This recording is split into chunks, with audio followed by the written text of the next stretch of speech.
Hiya, papaya. Hi, how is everyone doing? How is everyone's sapphic Sunday doing?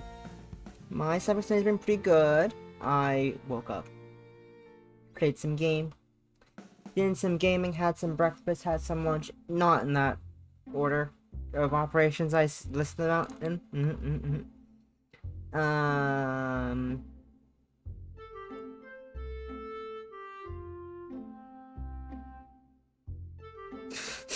Yes. A hug, Nemo. Give her a pats. Anyways, last time what did we do last time? Last time wasn't the date, right? Yeah, last time we had a nice little convo in... What was the quarter? Oh, nice. Last time we had a nice... We started last week with, a nice little competition in the car. In Kohaku's car.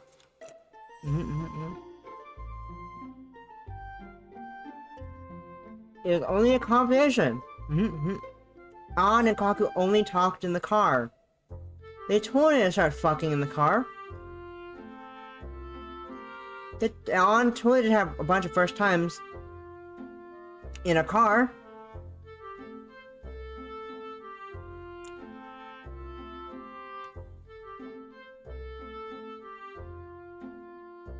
There was only woman had last week, and Kohaku was one of them. Kohaku was all of them. Yes, last week, An totally didn't fuck in the back of Kohaku's car. And then totally didn't have a nice little, fun little maid role-playing session. In Kohaku's, lodging. I don't know. Is really a part, like, dorm? I guess, I don't know.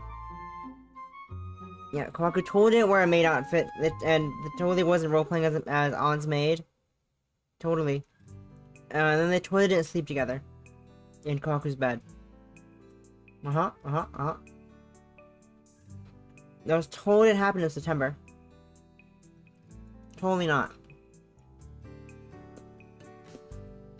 And also, Runa is being a bit, too clingy to An.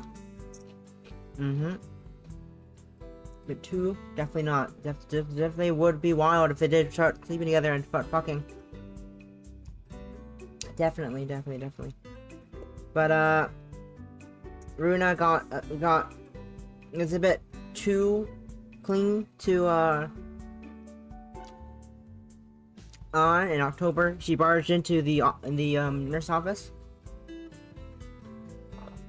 While Kohaku was carving a pumpkin. And An was, chilling. Because she had a headache. And then they started carving pumpkins. They started carving pumpkins for the nice Halloween festival. Jump cut to 1 month later, which is today, in the game.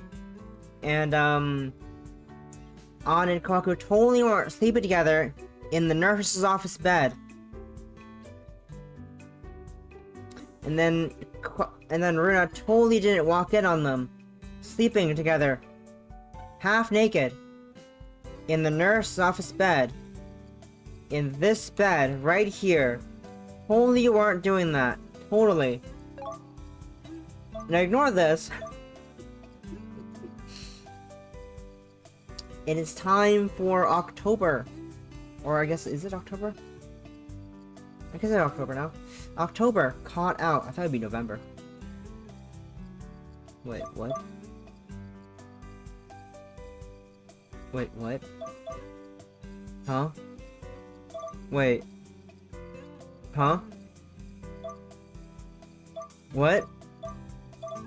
Huh? What? Those months don't line up. I'm flabbergasted by the labeling of these months. This is...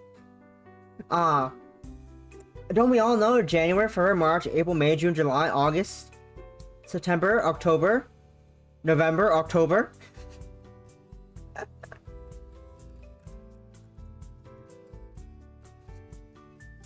All 12 months of the year.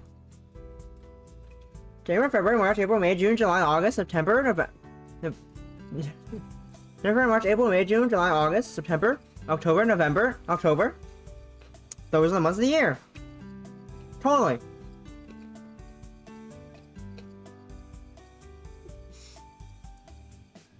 Anyways. My favorite month. October 2! Electric Boogaloo! Anyways. Let me just quickly... Alright, let's jump into the fun. Sapphic Sunday is starting with some drama. Woo! How could you, An? How could you? I suspected, of course. I'm not stupid. I knew something was going on between you. But this is scandalous. This is the fucking nerd's office. I just... caught somewhere between agony and sheer, unexpected surprise. Runa shook her head. She took a step back. I asked you, An. I asked if anything had happened, and you said no. You assured me. But you were lying. You lied to me, even though you know how much I love you. And now you've done this with that woman behind you, my back. Wow. She has a name, you know. It would still hurt if you told me the truth, obviously, but at least, like, it wouldn't be such a shock. At least I'd know you still trust me. But to do this, I don't get it. What do you even see in her? How is she better than me? How? Well, first of all, you're a student, and that's inappropriate. Also, she's hot. I don't. I just... Runa's voice trailed away. And second of all, she has a maid outfit. First of all, she's tall, wears heels, is hot, has a maid outfit.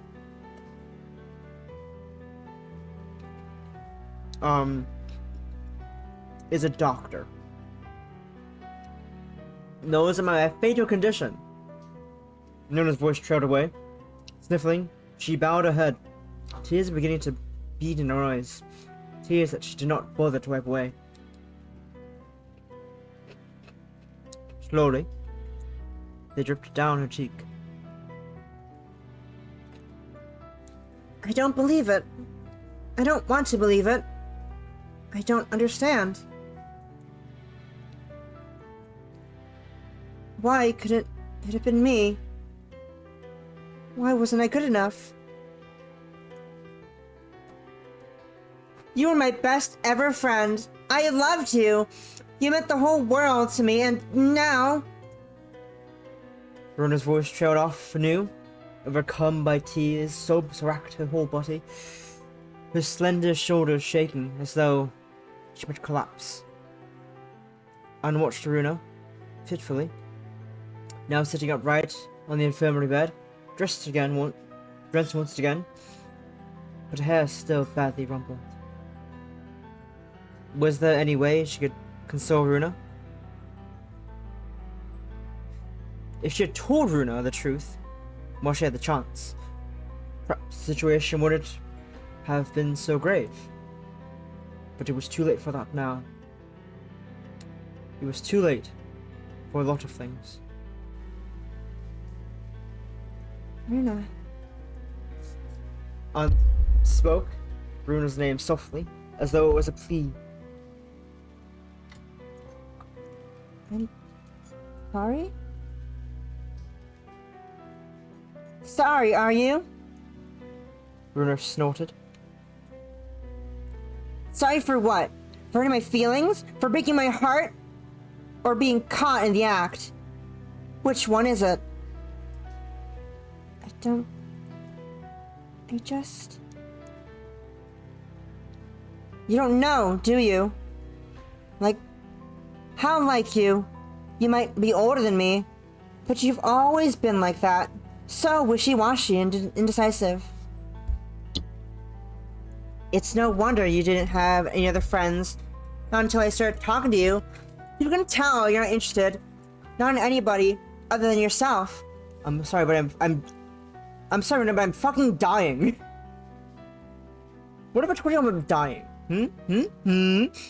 What if I was terminally ill? You act nice, but you're selfish deep down. You're inconsiderate. You're inconsiderate. Still, I figured I'd try to stick with you. You would have been all alone without me. But I know you've never really appreciated it. I could always tell based on how you looked at me. You thought I was just some dumb, annoying little kid, and now you've made a brand new friend. You've replaced me.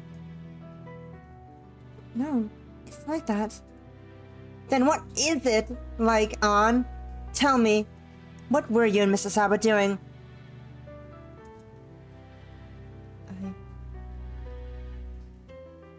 I just...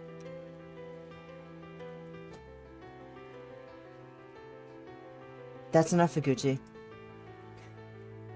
Kohaku stepped in, her voice surprisingly cool and commanding. She had dressed herself during Runa and An's confrontation, but her clothes were rumpled, her white coat creased to high haven. You're making a scene. People will stare. Good! Let them stare! Maybe they'll finally figure out what An really is! She pretended to be my friend, but she cast me aside the moment it was convenient for her. She's nothing but a two-faced, deceitful cow! Runa... Don't call Anne that. You go too far. No, I'm not! Ah, yes. His retort was so loud it echoed.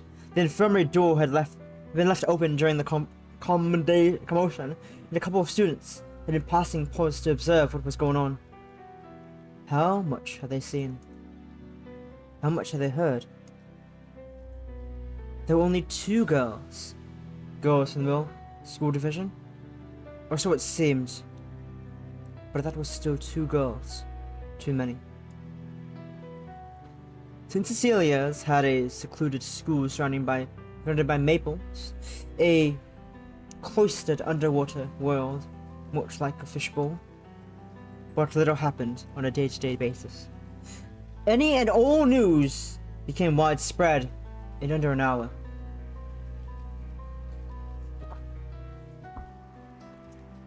Soon, everybody would know of this confrontation.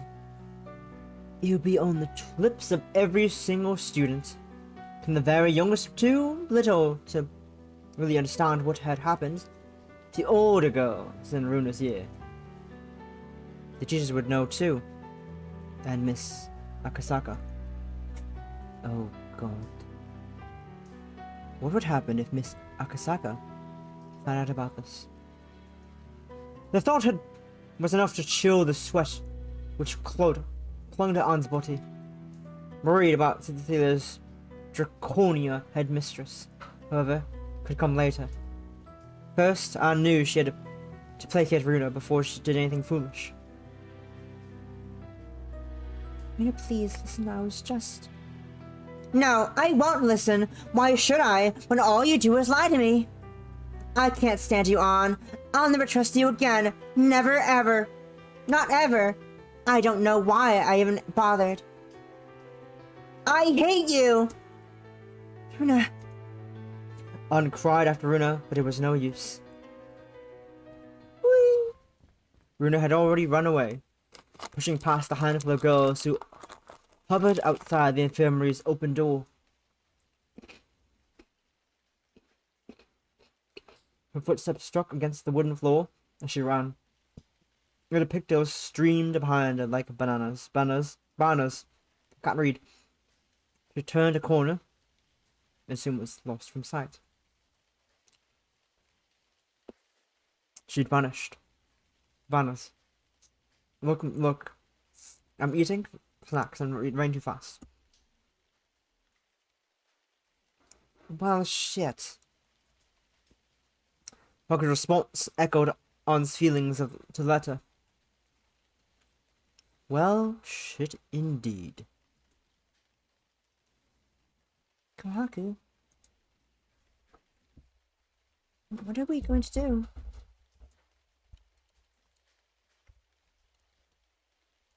We'll have to try and find her before she does anything foolish. She seems the sort who'd go in for the theatrics. First, however, Kohaku strode to the door, her heels clicking against the floor, then cried to the two girls loitering outside. Could you lot scram? This isn't a play, you know. Miss Clements and I have some important matters to discuss. The girls scattered at this command, like blossoms shaken from a cherry tree. It seemed grimly inevitable that they were going to find their friends so they could tell all about the scandal which had unfolded up inside the infirmary. Kohaku sighed. She massaged her temple with her fingertips, her face pale even beneath her foundation. This is such a headache. She shut the door behind her, then turned it on. Is this how you always feel on? Sometimes. Not always. It's not just my head that hurts now, though. Now feeling rather wretched, On sighed. I hope Runa's alright. I hope so too. Not just for her sake, but yours as well. I know you're close to that girl, and she must be close to you. If she weren't, she wouldn't have flown off the handle like that.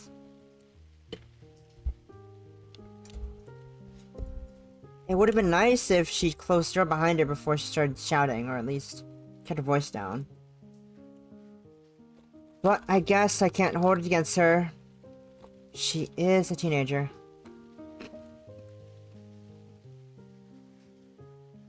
That's right. On bit her lip. I think she thinks of herself as my caretaker. She's been looking out for me for a while now, ever since we met at the cookery club a couple years ago. She's a kind girl, deep down. But she's still a child. She's not even 18 yet. She tried to shoulder too much and she couldn't handle it. She always told me she was fine. But I do wonder. She put herself under too much pressure. She's bound to crack eventually. Do you think it was inevitable? Probably. It isn't that unusual for teens to have breakdowns, specifically if they have pushy parents. They've got to worry about their grades and their friends, and unrequited love can do a real number on your self-esteem. It's a total bitch. Are you speaking from experience? I think most of us experience that at some point or another. It's nothing special. It can feel like it at the time, though, like your whole world is falling apart. Kohaku smiled faintly. I can't help but sympathize with her. I was a kid once myself, and I did all sorts of dumb shit. I said a bunch of shit too that I didn't really mean, just to protect myself. But that only made things hurt more. Well, we can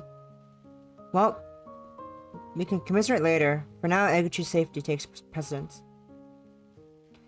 We should probably go look for her. But you should fix your hair before we go tearing around the school. And you still need to put your stockings on. That caused even more unnecessary drama, and I think I've had my fill of that for the day. Haven't you? Oh yes, of course. I'm sorry. It's alright.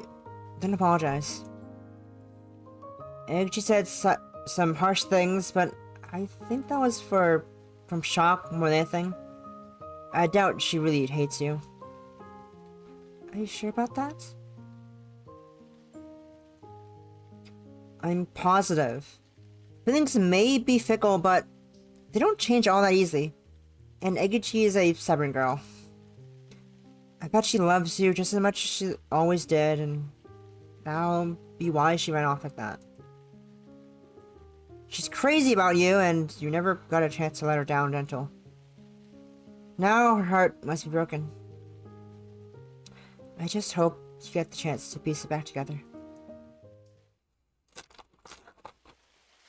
It's raining. Okay, I need to go dehydrate real quick. Be right back. Look at the rain and listen to rain. Enjoy rain sounds. Be back.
Good morn, Aspen. Good morn, Miho, to you.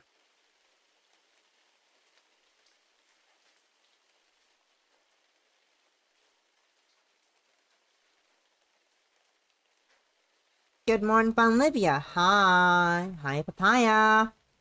How are you doing this Sapphic Sunday, Bolivia? Hope you're doing well. Is I need to fix my phone. It's too low, I think. And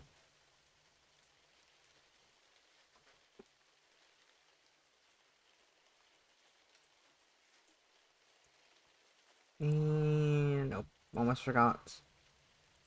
Boop. And we're back to gaming. Oh, casually watches EbiHime retweet and like my tweet. Lol. Kohaku and On decided to split up. Kohaku searched Celia's grounds while On perused the inside of the main school building, the heart pounding all the while.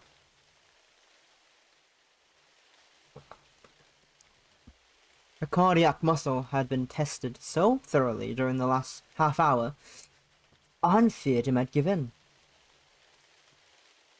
He's our beloved author, making nice video games, making lovely sapphic games, and a lot of and gushing over her own BL characters, and that's very funny.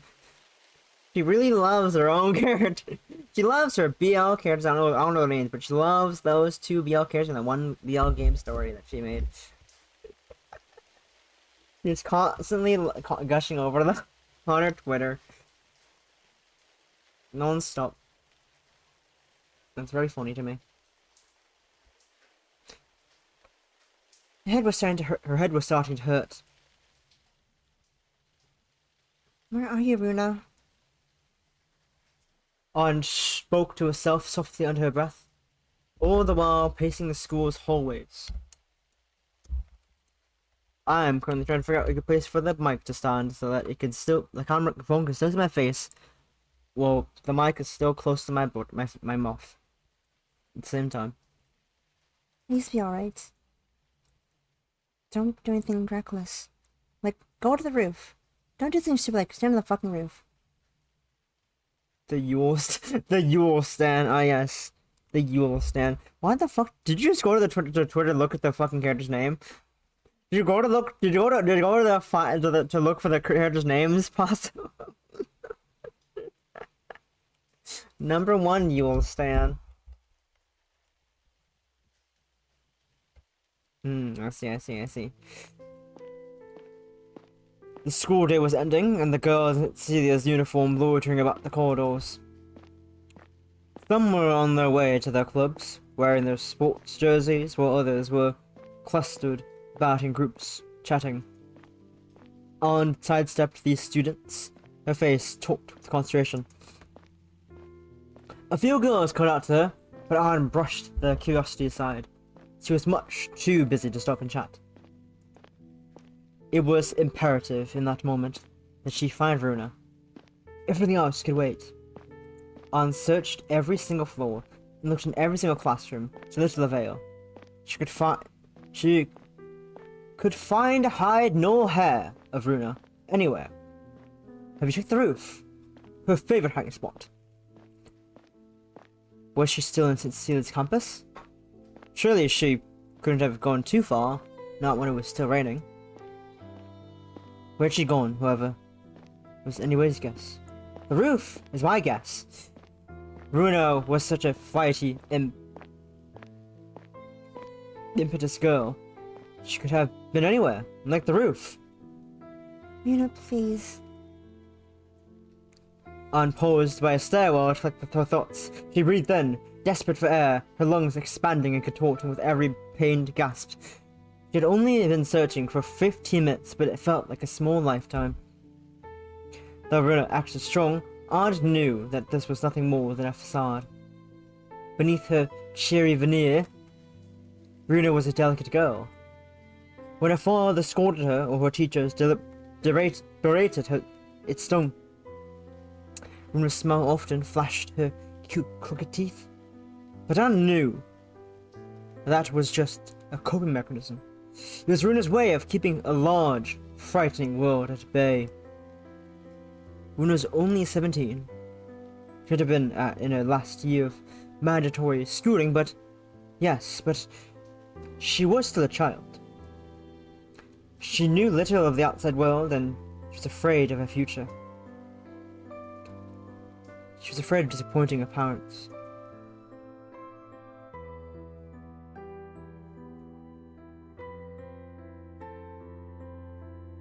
Will I be able to get good grades? Will I be able to get into university? Will I ever be able to make my parents proud of me? These were the sorts of worries which often tormented Runa. She did talk about them very much, but Anne knew they kept her up at night. Runa wasn't going to die, not in the immediate present at any rate, but the expectations placed upon her slender shoulders were enough to crush anybody.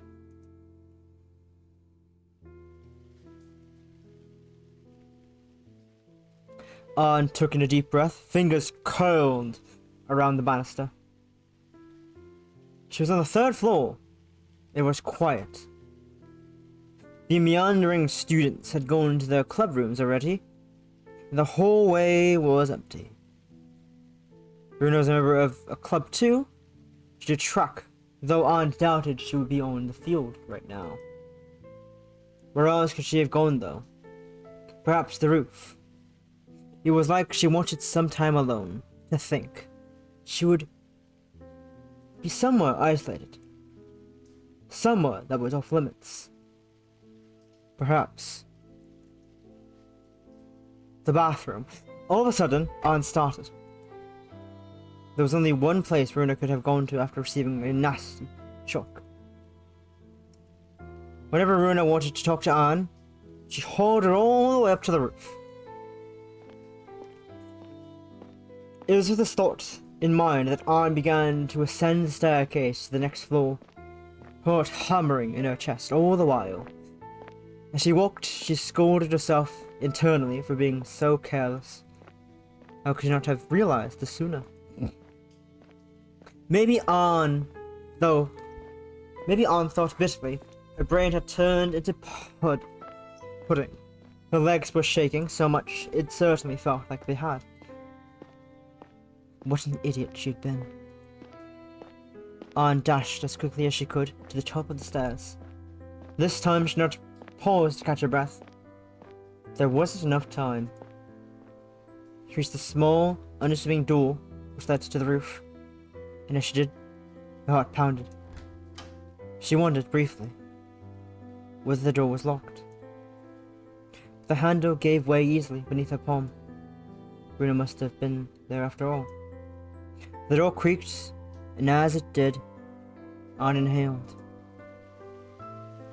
Then she stepped out onto the roof. A cool wind rushed forth to greet her. It caught her hair, so danced about her face. Anne paused to brush her hair back as she did. The door slammed shut behind her. She hadn't expected it, and she jumped. The sudden sharp sound was alarming in the silence, a proverbial full pause to the afternoon's horror. The sky above was festooned with clouds, and it was raining hard. Anne took a trembling step forward. She turned her head, looking this way and that, and then... Oh. One syllable fell from Anne's lips. It contained no real meaning, but it encapsulated a wide wealth of emotions. Her guess had been right on the money. Runa was there.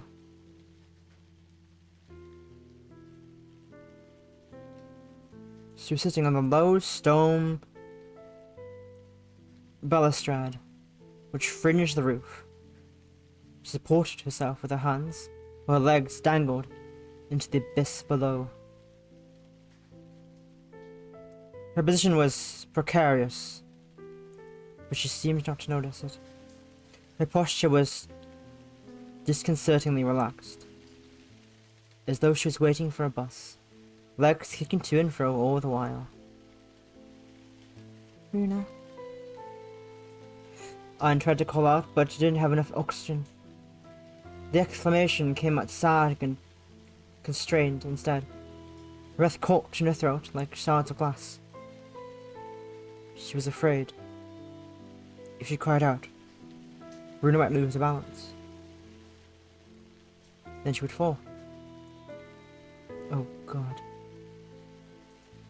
What would she do if she fell? Oh, Anne. It's you. Runa turned her head. Her eyes met Anne's, her cheeks damp with rainwater and her expression disconcertingly placid. I was wondering when you would join me. I've been waiting. You took your sweet time, though. It's quite boring up here on my own. Chilly, too. I never really realized it before.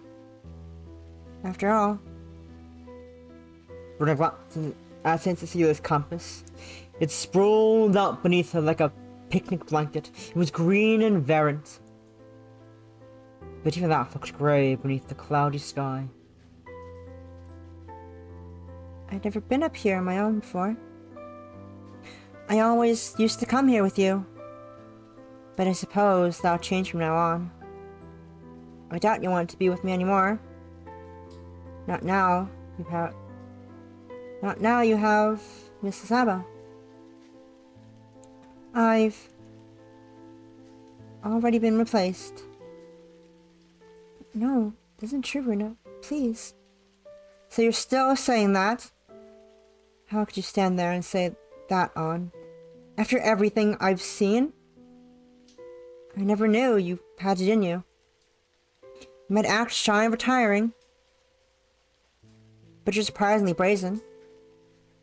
Have you always been this shameless, or is it something Mrs. Sabo awakened within you?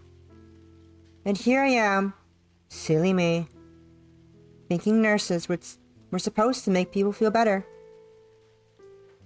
You're terrible. I know that. I'm sorry. I should have told you the truth, but I was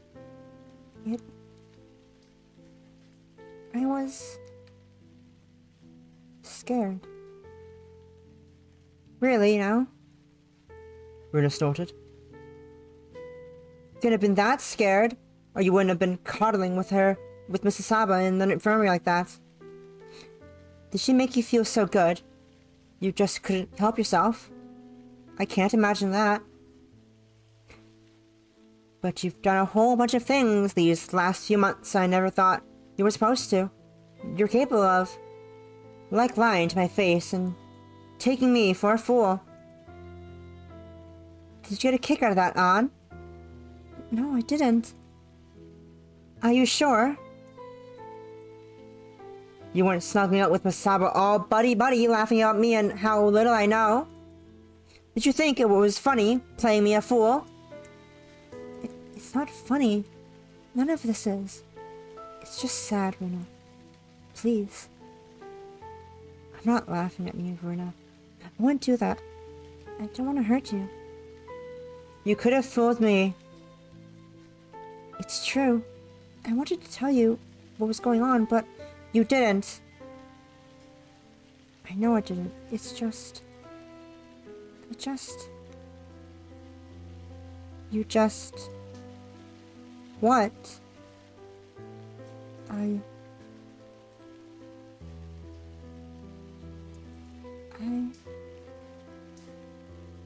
Poor thing.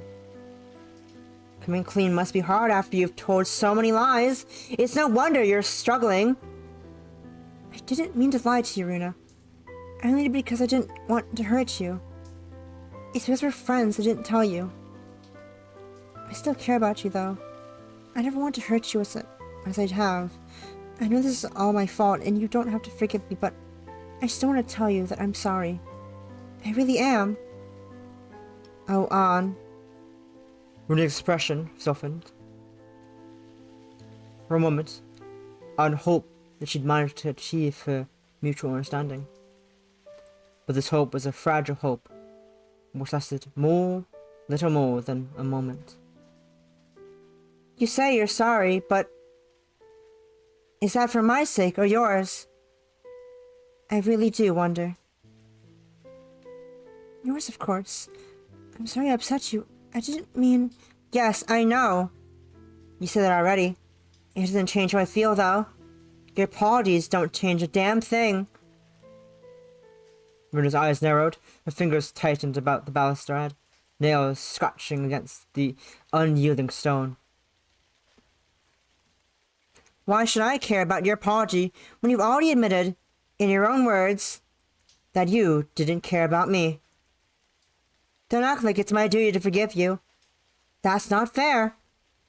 I never asked for any of this. I didn't want this to happen. You were my best ever friend, and you betrayed me. Runa, please. No, I won't please you. Won't you listen to me? You've done nothing to deserve it. Don't come any closer to me. Ann dithered, unsure what to do. She wanted to dash to Runa's side and take a hand, but she knew that Runa wouldn't appreciate it.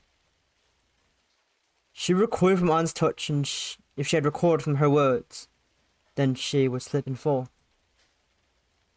and she would strike the ground. Then she would die. I could see Runa already in her mind's eye, as surely as she had witnessed her own eventual demise. She bit her lip. What was she supposed to do? Well, undithered, feeling perfectly helpless, the sky overhead darkened, the clouds swirling like a witch's brew, and an ominous rumble split the air. Was that thunder?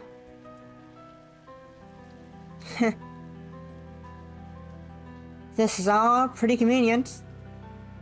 Runa smiled.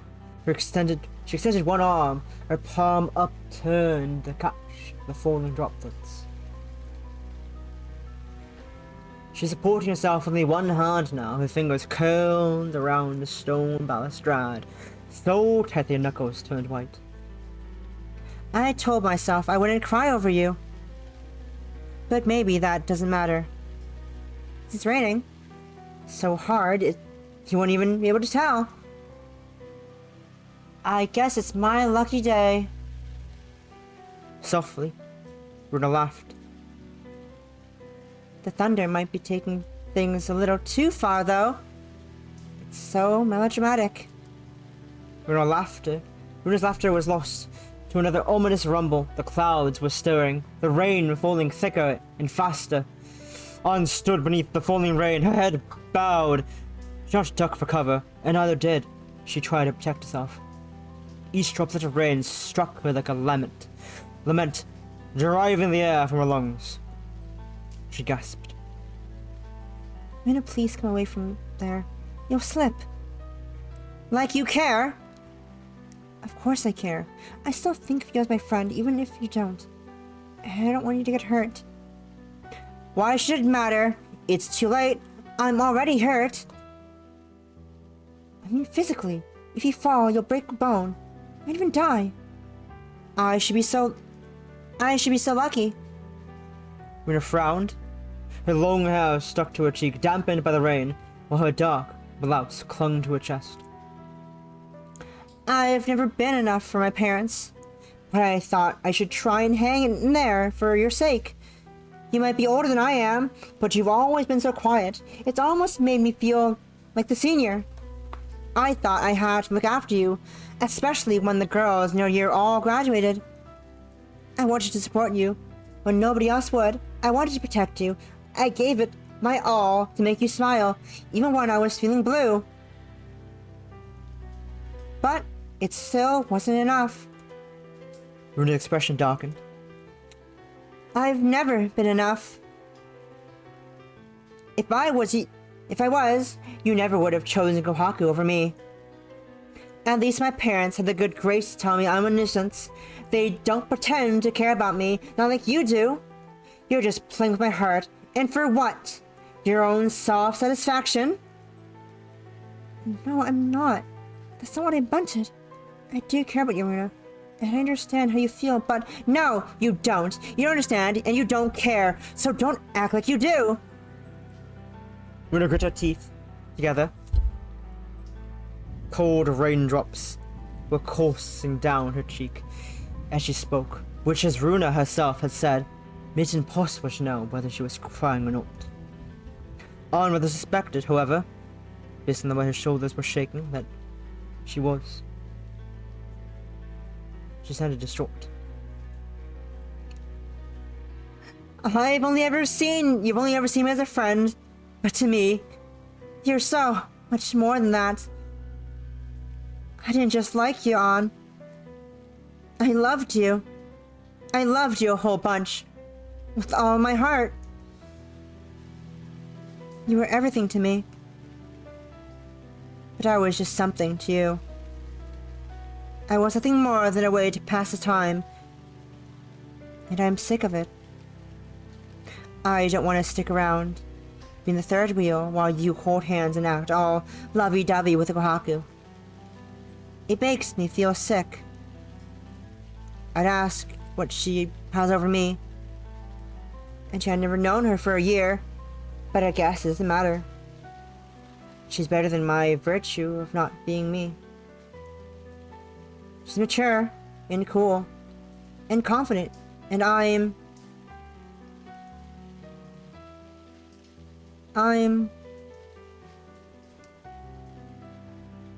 Runa's voice trailed away. She whimpered, her eyes shining, and wounded her arm, and wound her arms around her middle. All the while, the rain continued to strike her. It was endless. Runa's fingernail dug into her damp, shirt sleeves. I can't keep being with you like this, An. I don't want to accept your apology, knowing I'll always be second best. It hurts too much. I'm afraid it'll never stop hurting. If this is how I'll feel from now on, then maybe it'd be better if I didn't feel anything. Maybe better if I just disappeared. You prefer that, too, wouldn't you? I wouldn't get in the way then. You'd be free to date Kohaku. And you wouldn't have to worry about me or my feelings. Everybody wins. Don't be stupid. That's not what I want. What would you prefer then? I'll give you 3 seconds to think from an answer. Runa, 3? Runa held 3 fingers. Hey, Runa, that isn't fair. Life isn't. 2. I don't want you to die. Why not? 1, by the way. Another finger went down. Because you... Too late. Runa put her last finger down, her hand curling into a fist, which then dropped upon her lap. She looked down to the ground 3 stories beneath her. Her legs hung over the edge of the balustrade, the right shoe already half off her foot. I've had enough of this. I'm fed up with everything. Maybe this really is for the best. Runa, please. Anne dashed forward, forgetting her earlier trepidation. There was no longer time for concern, not when Runa's welfare was at stake. All humans were equally breakable. Children healthier than Anne had died younger than she had. Even the more robust of old men and women would eventually succumb to old age. Death was an inevitability. Nobody was immune from it. Not even Runa. Anne was suddenly painfully aware of that fact. And that was why she ran. She wanted to pull Runa from the roof and into her arms, and then she would drag her to the shelter, and then they would just be safe. Pokey, yes, but safe all the same. She wanted. There are many things Anne wanted, but she was a pessimistic by nature, and she had long since learned it was easier to give up. Why hope for anything when she was going to die? Her best efforts were always in vain. Anne screamed until she thought her vocal cords would tear, but Runa did not look back at her. Anne's fingers reached out, grasping for something, anything. She tried to take hold of a fistful of hair, the back of Runa's skirt, her shoulder, but Runa was already slipping away from her. Runa's fingers parted from the stone balustrade. Then she pitched forward. She was falling. Runa! Runa! Runa! The rain fell as Runa descended, her hair bellowing upwards, her legs slender like 2 matchsticks. Anne gripped the balustrade where Rune had sat and looked over, shouting as though this might be able to bring her back. Of course it couldn't. The rain stung Anne's eyes, and the wind whipped her clothes. She went on up, brushing rain water over the tears from her eyes. And in the split second it took for her to accomplish this gesture, she heard it. There was a loud, sickening crack. Not from the heavens this time, but beneath her. Below her. I looked down, though she did not want to. She started with eyes she wished were sightless, her body trembling beneath the driving rainwater, which threatened to wash her away. Oh God. Oh God, oh God. Runa looked so very small from Anne's vantage point upon the roof. An insect wearing the Steely's uniform. It was hard to square that crumpled heap with Anne's best friend. But it was indistinguishably her. Anne's worst fear had come to pass. And now everything was over.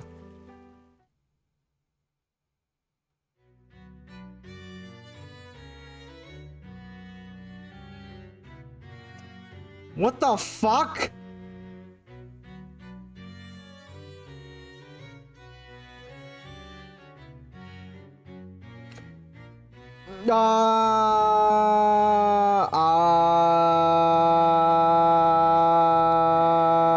What the fuck just happened?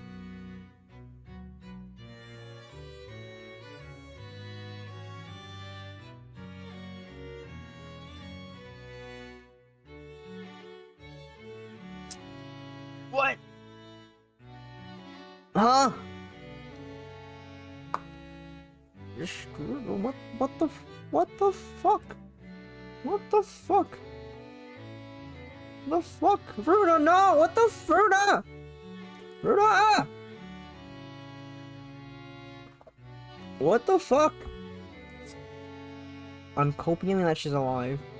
I'm copium she's in the hospital. I'm copiuming that she's alive, but I fear she is not.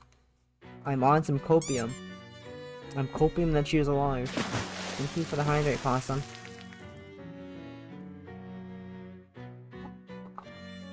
And a stretch, yes. Let's take a quick health break of stretching and hydrating.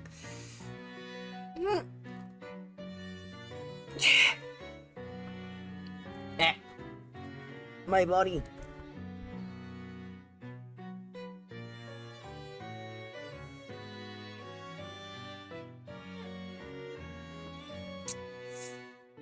Okay then,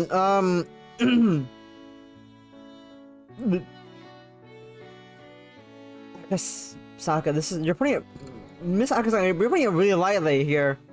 What just transpired? You're putting it really lightly. Like, ma'am? Danny, let's get back to the story.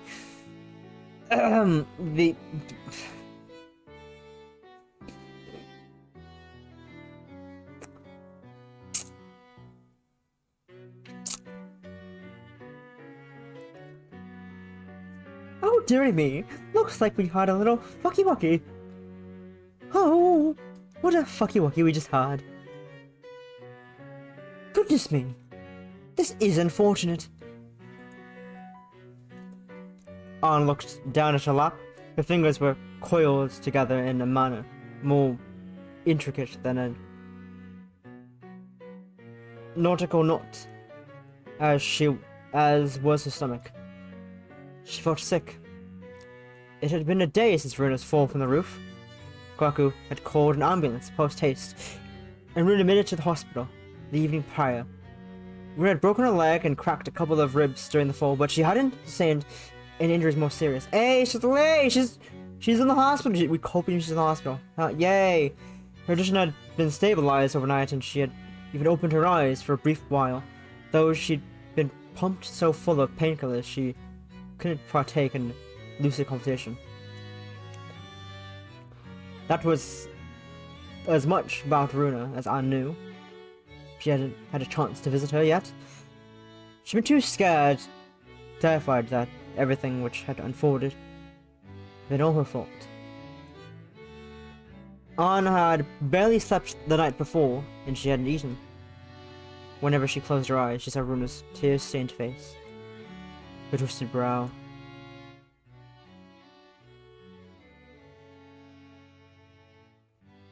How could you, An?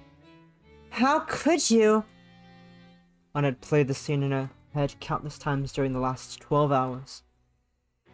It plagued her even now as she sat in Miss Akasaka's office, her shoulders bowed beneath the weight of her own guilt. It was impossible to avoid it. The school was abuzz from the news. It was the most exciting thing that had happened in Cecilia's for almost a century. Anne had never before felt more trapped.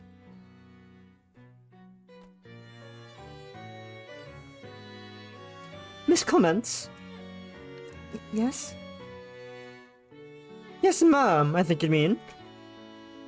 I'm sorry, ma'am. Good. You would do well to address me like that in the future. Ma'am, there are more fucking important things to talk about than my etiquette. But, though you might not have much of that left. Or the Cecilia's, at any rate. Ma'am? Miss Akasaka surveyed her mutely from over her imposing oakley desk. Her eyes narrowed. Miss Akasaka's shoulder looked broad and wide, like a wall, and her face was an impenetrable mask. Anne couldn't read her. Was she upset about the tragedy which had occurred at the school's campus? Angry? Ashamed? Maybe it was a mixture of all three. Or none of the three. Sometimes Anne thought Miss Akasaka was incapable of experiencing any emotions at all. I trust you know why I summoned you to my office this morning. I, have an inkling, ma'am. Do you now? That is good. It will save me time. Save me the need of tedious explanations. Now let me ask you a question. Is it true you were the first to find Iguchi's body? This question made Anne tense. Runa was not a body. A soul still animated it. Runa was still very much alive, but judging by the way Miss Akasaka spoke, one would think she had already passed. That's true, ma'am. I am the one who found her. And you were there when she fell? There was a pause. Anne inhaled. She could smell something musky. Or paper, perhaps. Her eyes began to sting. She didn't fall. She jumped. Then why was that? Do you know? Well, we had an argument. About? It was, that is... It's a private matter, ma'am. Private, is it? So private you cannot tell me your employer? How perplexing. Well, fortunately, or unfortunately, as the case might be, I have an idea of what occurred. The most curious rumors have been flying around the school. I don't know how much truth these tall tales contain, but I suppose the reality of the situation might lie somewhere amongst these claims. If you will not confess your own volition, I will avail myself with everything I know. Perhaps that will loosen your tongue. Miss Akasaka rested her elbow on her desk.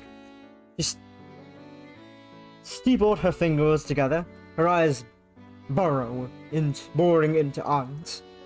I heard that you and Miss Iguchi were very close. Far closer than it is appropriate for a teacher and a student to be. Just fun. I'm not a student, motherfucker. Or Iguchi, never mind. She's a student.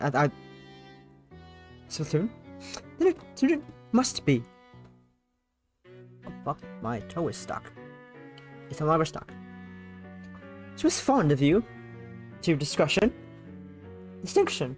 And chased after you like a puppy. You ate lunch together, even went on excursions to a nearby town together. Is that correct? My voice changed in the last fucking 10 minutes. Yes, that's right. That's right, ma'am. Ma'am, fuck you. I'm sorry, ma'am. That's right, ma'am. I see. It should go without saying, of course, that such behavior is quite unacceptable. As a staff member, you ought to have known better. It is your job to befriend the students. Were that it is not your job to befriend the students. Were that the case, I would not be so harsh myself, but I know I must be. It is for the welfare of the girls that I maintain the careful distinction that I have. Children only flourish if they are routinely challenged. They should not be pampered, nor made playmates out of. As an educator, your job should come first and foremost. You are too old to gallivant around with teenagers. Do I make myself plain? Yes, ma'am. Very well. Miss Eguchi is not your only companion in Sealers, though, is she? I hear you had also developed a close relationship with the new school nurse, Miss Asaba. Is this true? I just... Answer the question, Miss Clements. I won't let you dance around this accusation. Is it true that you and Miss Asaba engaged in intimate relations? Anne's face burned for shame. Her face was bright red, as were the tips of her ears. Oh, how she wished the ground had opened up and swallowed her. If only she had fallen from the roof instead of Runa, she would never have had to suffer this disdainful expression upon Miss Akasaka's face. But it was too late to wish for such things. Runa was the one in hospital, and she was in Miss Akasaka's office, and she had no choice but to answer. She had been backed into a corner. It's true. I am. In a relationship with Kohaku. And you engaged into dalliances in the infirmary? Yes. During school hours? Yes. Well then. Misaka exhaled, her thin, pinched nostrils dilated. I will say nothing of the exact nature of the relationship. But what I did is grossly unprofessional. That is no way for a staff member of Sealers to act. You should be ashamed of yourself. Anne's head hung lower still. Her eyes stung, not from the pain of it, but from her own abject humiliation. I must say, I never imagined such an incident would occur within my Cecilias. I am still in disbelief. It is an awful lot for me to come to terms with, but I fear I must. I am in charge of the school, and I cannot afford to let this sterling image plummet. When news of the story spread, it would be a catastrophe. It would be a catastrophe. Do you understand, Miss Clements? Yes, ma'am. Anne's reply was choked, her voice barely audible. I'm disappointed in you, Miss Clements. I did not wish for things to transpire as they have, but your actions leave me no other choice. Your poor condition has brought shame upon your establishment. Your poor conduct. I took you in out of goodness of my heart after Miss Kayano vouched for your character, and you have turned about and bitten me. You have betrayed my trust, engaged in an immoral affair, and now as a direct result of your thoughtlessness, one of my students is now in the hospital. You're exceedingly lucky she did not die. But your luck ends here. I cannot permit you to work in the school any longer. As a matter of stance, you are nothing but a liability. I will give you a fortnight, which is 4 nights, to clear out your belongings and find a new place to stay. But I will not permit you to attend any future lessons. I don't want you to influence any of the young students. So who the fuck can take over the lovely little child? Who's gonna take over my child? My baby. My baby, My child. I love the child. I forgot her name, though. I forgot her name, though, but who's gonna take over my child? Takumi.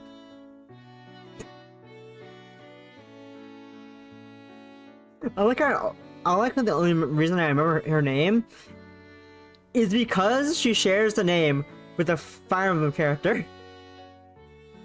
I was like, okay, it's not Kaio or Kano, because that's a different person. What? Fire Emblem name, Fire Emblem name. Oh yeah, Takumi. Takemi.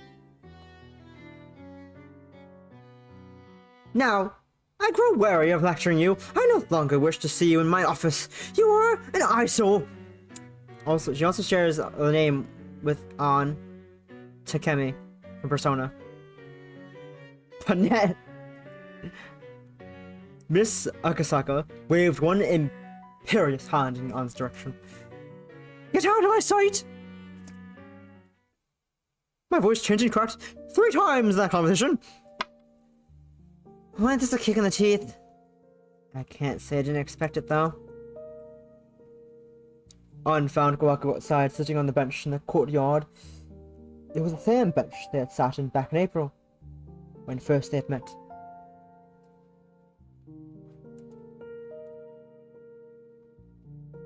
It had been a warm, balming sort of April during the initial encounter. The sky bright blue, with only a handful of clouds and cans of oolong tea from the vending machine, which is not working properly. Now is November.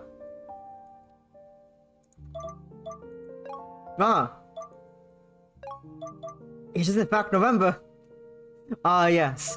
January, March, April, May, June, July, August, September, November. September, October, November. Sorry, September, October, November, October. January, March, April, May, June, July, August, September, October, November, November. My favorite times of the year. We got April, May, June, July, August, September, October, November, November. The sky was cloudy, and the trees in the courtyard had begun to shed their leaves. The wind which blew was chill and unshivered.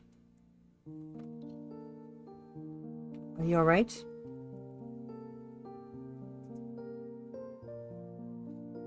Kohaku looked at Ann concernedly, then smiled. Of course you're not. I don't blame you for shaking. I feel pretty shaken myself, if I'm being honest.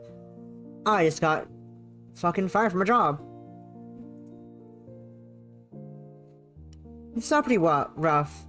Waff. I think I need to smoke. Kohaku dug into her pocket for a cigarette. She extricated one deftly, placing it between her lips, then lit it up, inhaling deeply as she did so. That's better. Kohaku exhaled a cloud of grey smoke within the sky. It curved and coiled and soon dispersed. This whole ordeal really has been a shock, though. I figured I'd have an easy time of it at the school. It's so isolated, and it was such a good reputation, too. Well... Kohaku's eyes crinkled in the corners.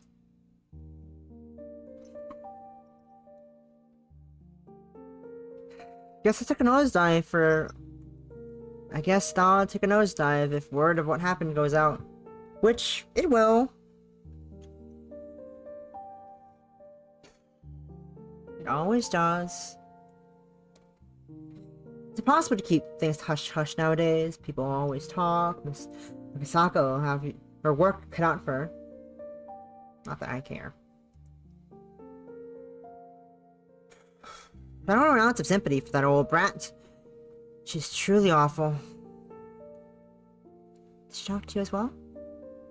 Oh, you bet she did. She had a nice long talk earlier this morning. It's 2 of us.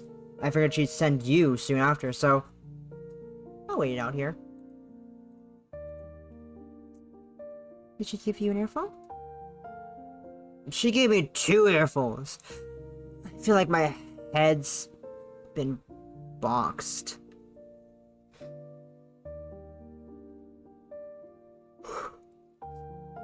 Stay with me. She tried to sound calm, but it was obvious she was livid. She told me that I was an eyesore. An eyesore? Did she really? I nodded forlornly. She told me I was a liability, not a bad influence, at the Celia students. She said she didn't want to see me again, and... well... she said a lot of things, the precise details don't really matter. In the end, she fired me. No kidding. I wouldn't joke about something like this. It's too serious. Since Cecilia's has been my life for years, I never liked it here at all that much. But it's all I knew, and I'm not sure what I'm meant to do now. I only have 2 weeks to clear my room out. After that, I'll have to leave. I don't have anybody to turn to, though. Or anywhere to go. I don't know what I'll do. Poor thing. Kohaku took another drag of a cigarette. Then squeezed An's hand between her own. Well, if it's any consolation, I'm in the same boat as you. Did Miss Akasaka fire you too? Mm-hmm. I think she took a real pleasure in it too. It's a cow. I know she's never lied to me. So, who will be the school nurse now? You know, maybe she'll try to get the old nurse, Miss... Arakawa, was it? Shiokawa. Ah, Shiokawa. Maybe she'll try to get her... Maybe she'll get her to cut her maternity leave short and come back for a few months. And maybe she'll put out more ads. It's not my problem either way, though. Were you given 2 weeks too? Uh-huh. Another nod. We've gotten ourselves into a fine mess, haven't we? I'll say. An was still shaken by the interview with Miss Akasaka, but Kohaku, Markov's ability had managed to cheer her up. At least she wasn't alone. That was something. It sucks. But I don't know if the place ever really suited me. It's a drab and dull lifeless. Drab, dull, and lifeless.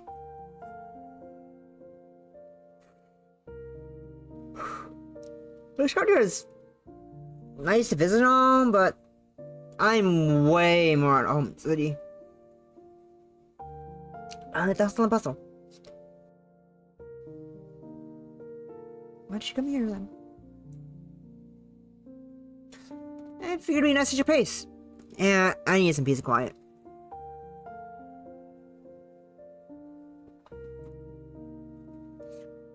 I haven't talked about this much, but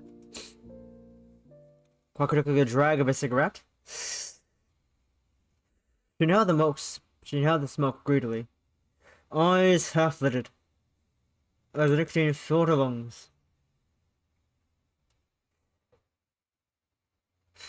She leant back upon the bench, one slender leg forward over the other, swiveled her right foot in the mid-aimless arc, her expression vague and unfocused.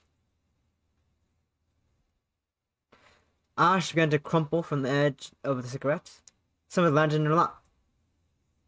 Frowning, she brushed it away. My old job was pretty stressful. I was running ragged, practically working myself to the bone.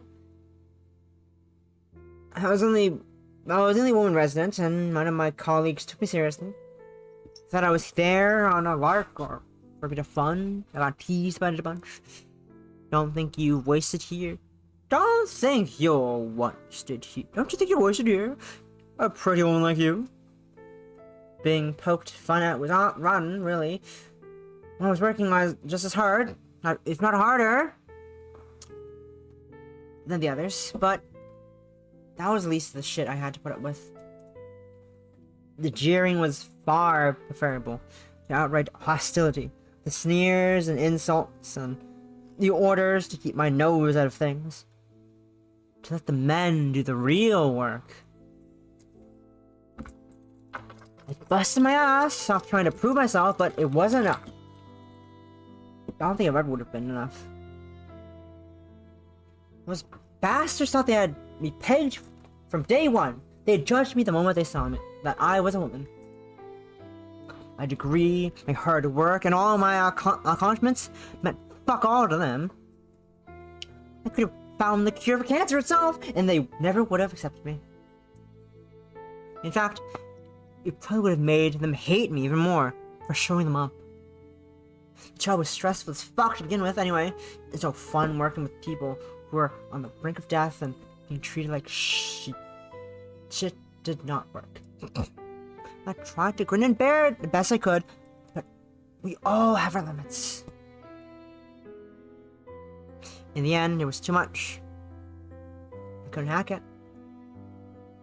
I just woke up one morning, looked at myself in the mirror, and thought, I can't take any over this. If I go into work, I'll explode. So I didn't. I quit, and I looked on for a new job, and I thought, here would be a good place any. On the fresh air, away from civilization.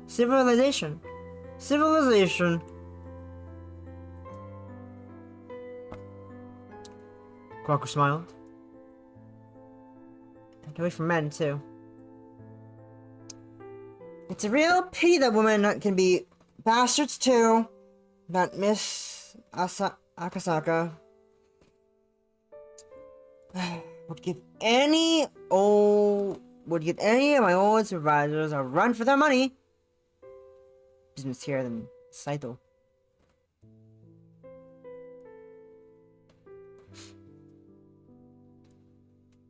Can you get scared?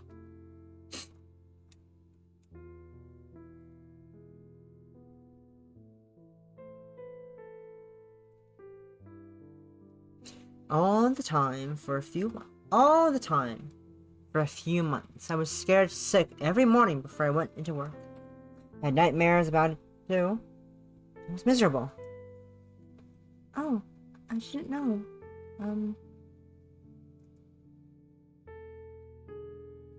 Ann looked at Kohaku, suddenly, at a loss for words.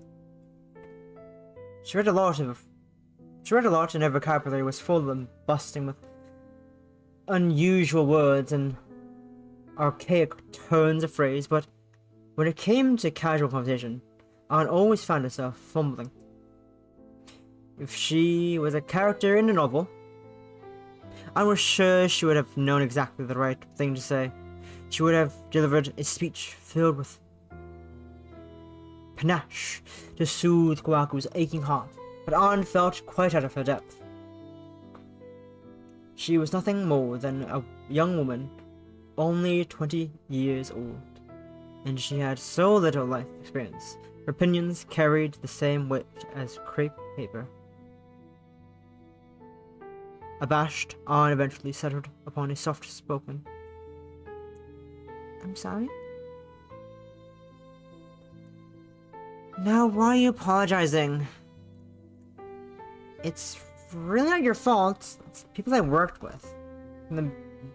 For being assholes, and maybe it's my fault too. Just a bit. For letting it wear me down so much.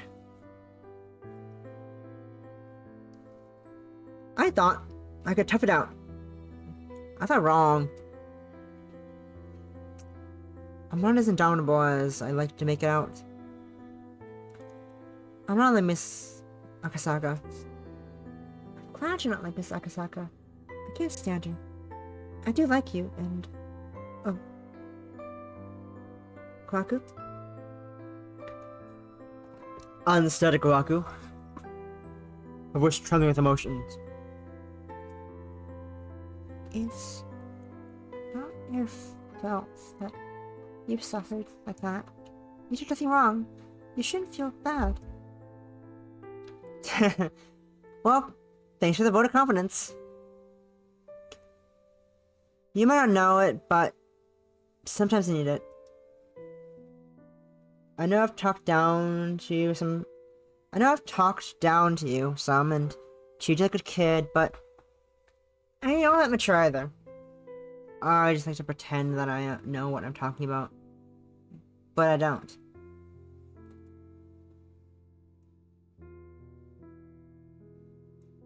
I get disheartened like the next gal, and I question my choices, and then I make mistakes.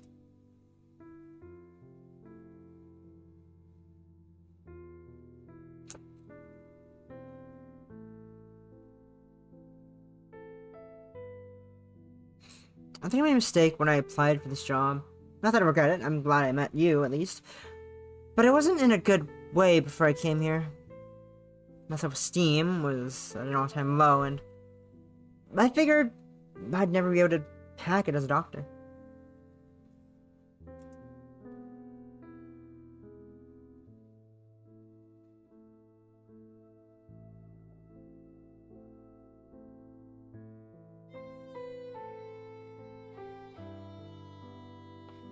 Mr. Ishikawa, back at uni, and my colleagues at the hospital, said I was aiming too high. They told me I should stick to being a nurse instead. Like most of the women with an intense interest in medicine, they said that was where my real talents lay.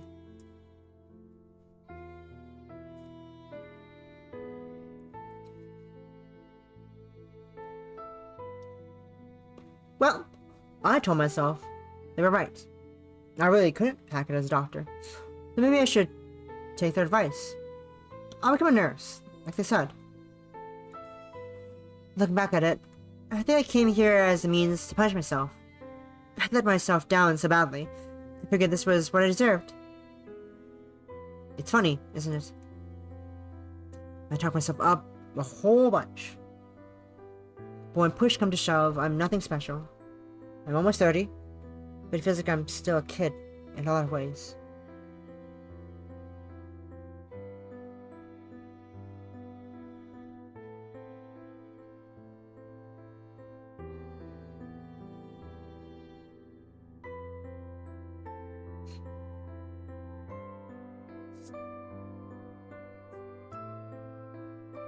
I don't know. I don't know what I want to do, and I don't know what'll happen from here on out.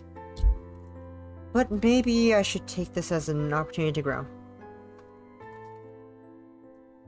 Will you plan to work at the hospital again? At a hospital again? I was thinking about it. I've had my heart set on being a doctor for a long while, and I know that's what I really want to do. But I'd feel better about myself if I could see it through until the end.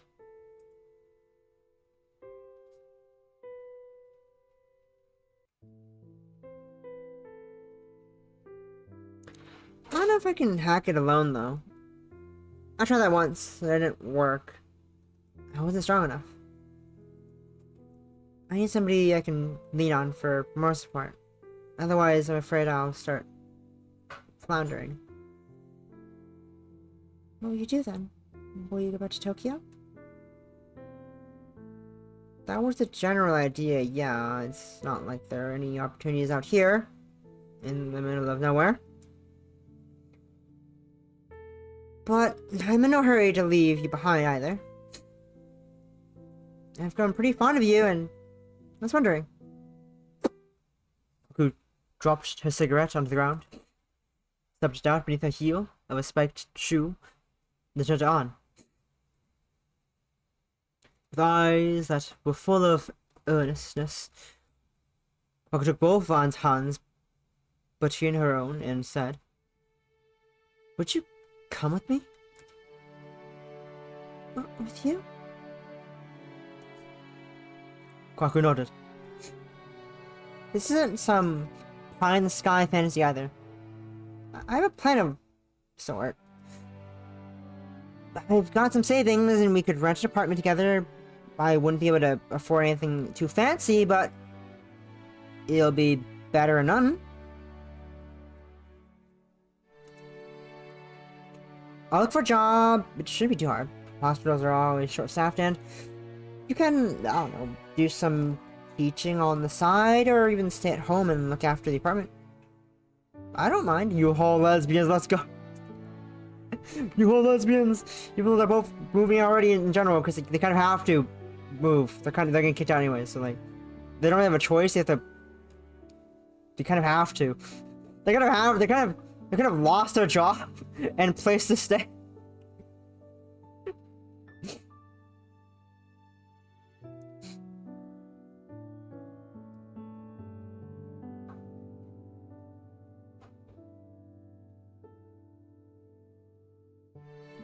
I just want us to stay together.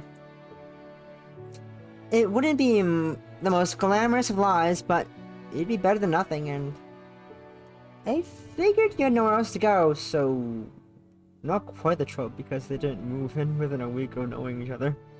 They went together for many, many months. They went together 1, 2, 3, 4, 5, 6, 7, 8. 8 months! Over half a year! Kohaku's voice trailed away. She glanced to one side, her cheeks pale pink before her foundation. For the first time, Ann was struck with a revelation. Kohaku.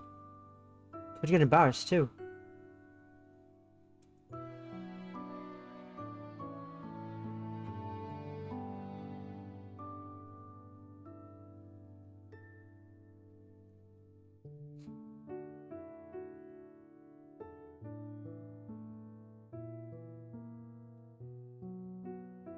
She wasn't infallible.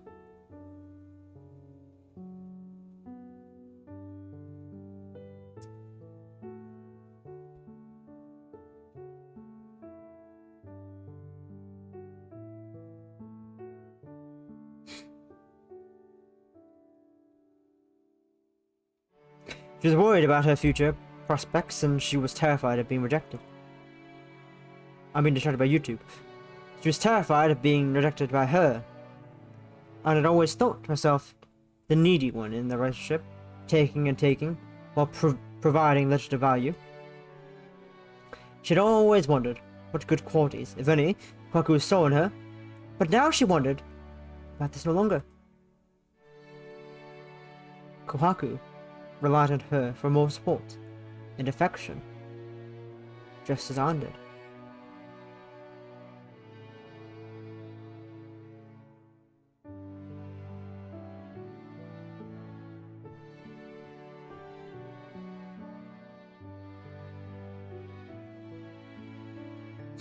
Kohaku was more subtle about it, but it was still there. She needed Ann, and Ann needed her too. Kohaku. Ann? Ann looked into Kohaku's eyes, really, truly looked into them.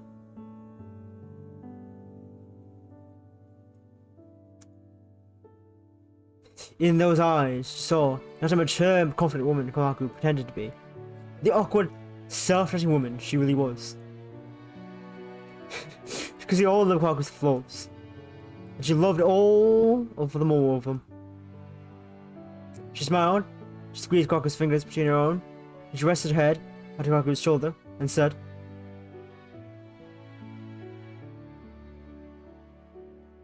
The thought of being sincere used to scare me. But I think I've had enough of it now. I've wasted a lot of time treading water. But is that too late? I want to see more of the world while I can. And I want to see it with you. Oh, aw, that's gay! That's so gay of you! Kohaku clutched Ann's fingers so tightly it hurt, but Ann soon found that she did not care. It was hard to care about anything when Kohaku was with her. But everything that had happened, they were still together, and Ann was determined that they could stay together. That's the wrong page! Page 5. Sorry, page 6. Oh no! I'm running out of pages. Shit. Then she might finally be able to be happy.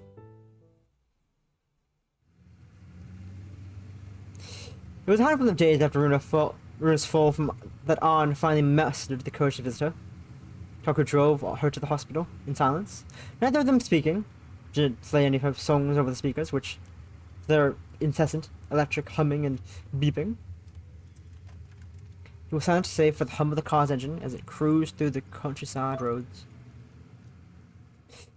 It took half an hour to arrive at the hospital. I had been to the hospital many times before, with Miss Kayano, for her own checkups. But she had never gone there to visit somebody else before.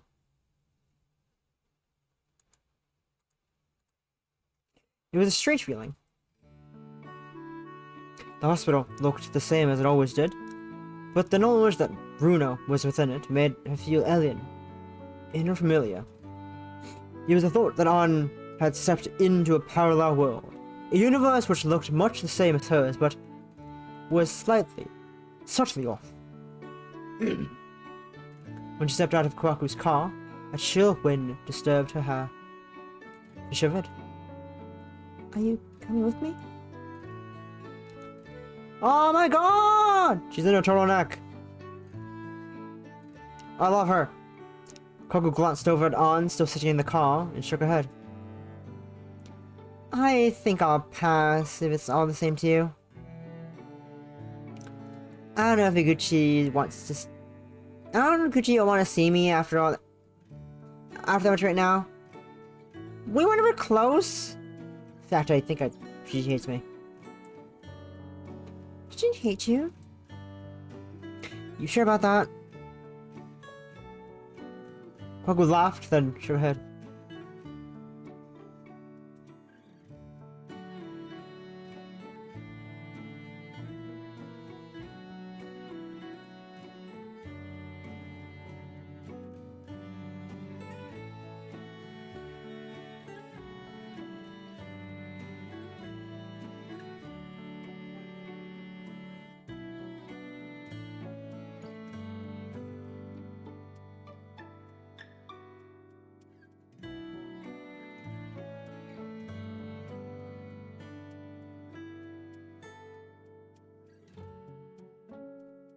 She reached it in her pocket and extracted a cigarette. Pushing it between her thumb and forefinger, she observed on and coolly said, "Either way, I think I'm better off in here. Not supposed to smoke in a hospital, is that right? It'd bother the patients, nurses too. They can be pretty scary." Do you speak from experience? Maybe. It doesn't sound like you were very popular at your own workplace. I've never been popular. Not since I graduated high school, at least. I run my mouth too much and it's not an attractive quality if anyone would... Well, I'm in love with you, motherfucker. What's to say about me? I don't care about that. What are you to say about that? I like you for your those features. Are you saying I have bad taste in women? I know you don't. That's why I like you. I'm sure Eguchi is of a different opinion, though. She must be feeling rotten enough as it is without me hanging around, breathing down her neck. She wants to see you and you alone. You're her friend, not me. Besides, you're the one with better bedside mannerisms. And you're the one who used to be a doctor. Exactly. I used to be. Kohaku lit her cigarette. It sparked life, exuding grey smoke through the car. So, are you gonna visit Eguchi or not? If you change your mind, I can always take you back. But I think you'll regret it.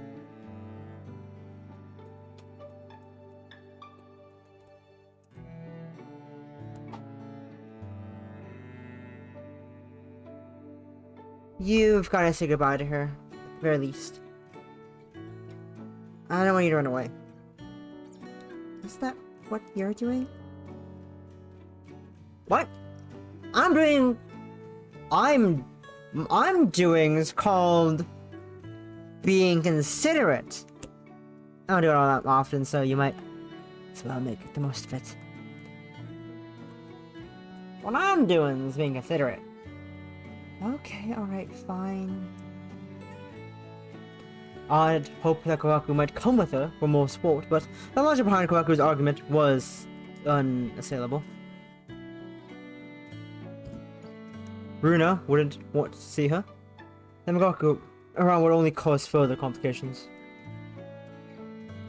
If Ann wanted to say goodbye to Runa, and she did very much so, then she would do it alone. I won't be gone too long. But you're okay?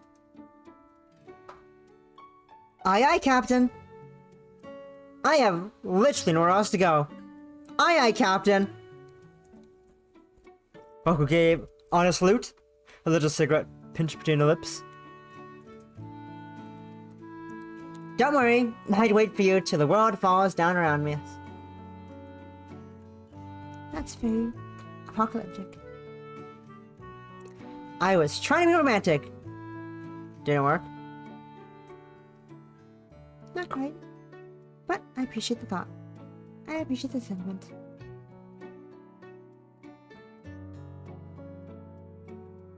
Hey, it's me. Renee? You know, like... Yay, Renee! That girl I know. Thanks for taking my call. I promise I won't take up a lot of your time. Yay, Renee, that girl I know. I'll see you later. Sure. See you. Tanuki hi for me. If she gives a shit. Or don't. I don't think you'll make things awkward. I think I'll make things awkward. You don't really have to know I came here. I wouldn't want to get in your way. That might be for the best. Ann bade Kohaku one last goodbye. I'll talk to you later, alright? Have a great day. Bye-bye. I love you. Then slammed the car door shut, set foot for the hospital, wending her way through the visitors' car park. It was weekend, and the shining chromium shells of the cars glinted in the weak sunshine. Ann's shoes struck the ground. Her dull footsteps were quite dissimilar from the distinct talks of Kohaku's heels. Ann wished Kohaku had come with her and was holding her hand. But there would be enough time for that later. For the present, Runa was more important. Ann entered the hospital. The automatic door slid open with a hiss, allowing her entry. She approached the reception desk, which was familiar after all her visits to the hospital, and asked for Eggy Runa's room. She's a friend, she explained, and she'd come to see how she was doing. Might she have permitted to visit? This was just hemmed and hawed for a while before acquiescing to her aunt's request. She told Runa's room. She was in a ward, but in a room of her own, room 403, to be precise, which was located on the 4th floor. Ann thanked the receptionist, and slipped past the desk into the part of the hospital.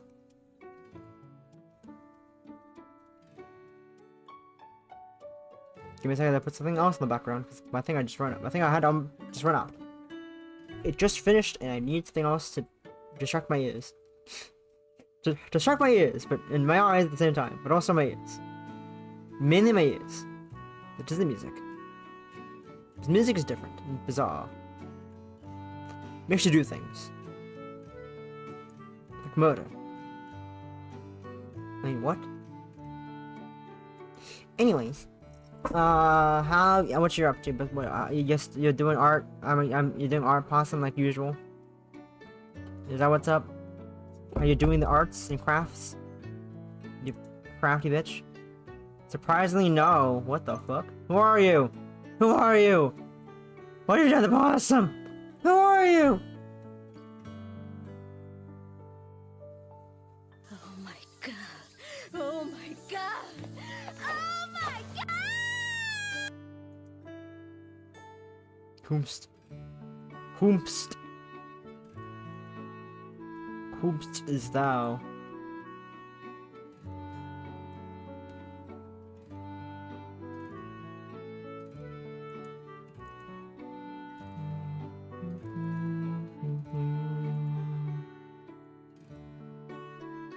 Finishing the big project, so my brain is wandering aimlessly this weekend. You finished. Not finished, not finishing. You finished it. You finished it. Finish it, past tense.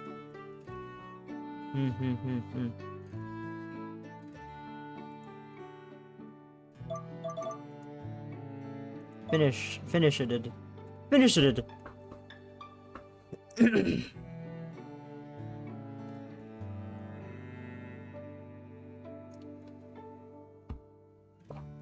Actually, I need to hide it real quick. Bear back. Look at Saw that on while I'm doing that.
I'm back. I am back. Alright, some fun news, exciting news for anyways. On the receptionist then slid past the desk into the heart of the hospital, into the heart of the woods. The floors were peerlessly white. So shiny Anne could see her own face reflected in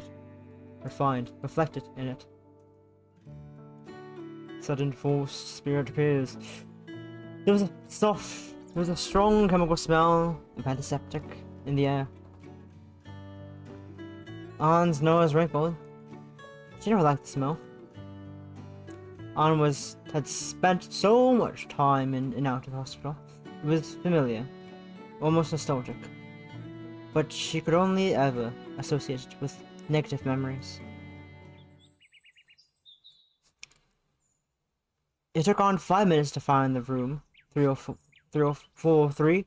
The hospital's layout was a confusing array of hallways and staircases, but Anne navigated it easily though. She had plenty of experience with hospitals.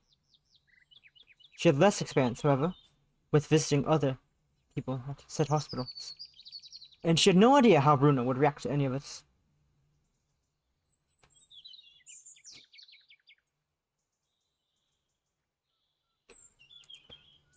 Would she really want to see her again?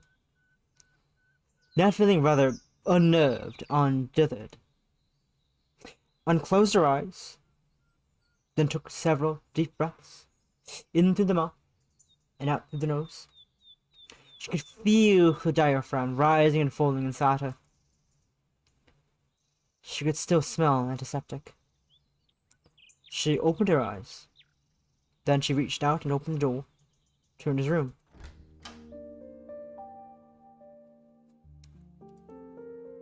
Runa was in a bed, just like Ann was expecting. But she wasn't lying, she was sitting, wide awake, her knees, two white islands under the covers. Her hair was tied back in her usual pigtails, secured in place with two red ribbons. Runa was wearing her pajamas. They were of the button-up variety, with short sleeves, a cute, girlish pink.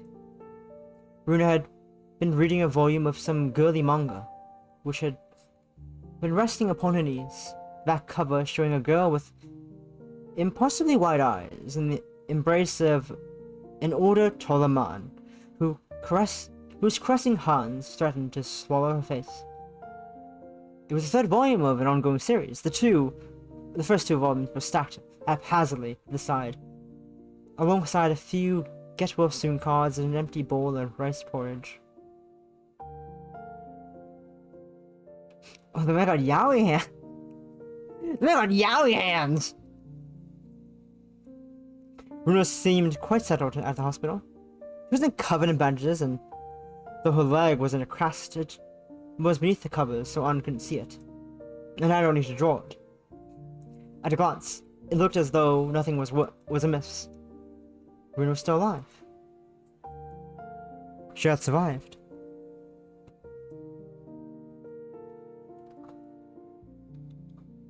Oh, Runa. Relief welled up inside Ann, so sudden and intense it brought it with tears. She sniffled. Runa, I'm so glad to see you. Ann! Runa gasped, her eyes widened at almost comedic proportions.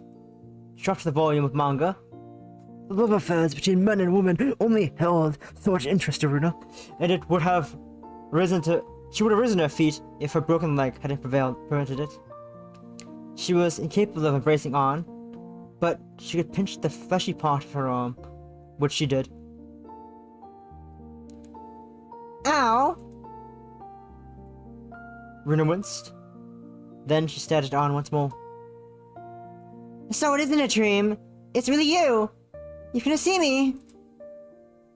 Of course I have. I can keep away from you. I was a bit afraid at first, but you are my friend. And it is my fault you're here and...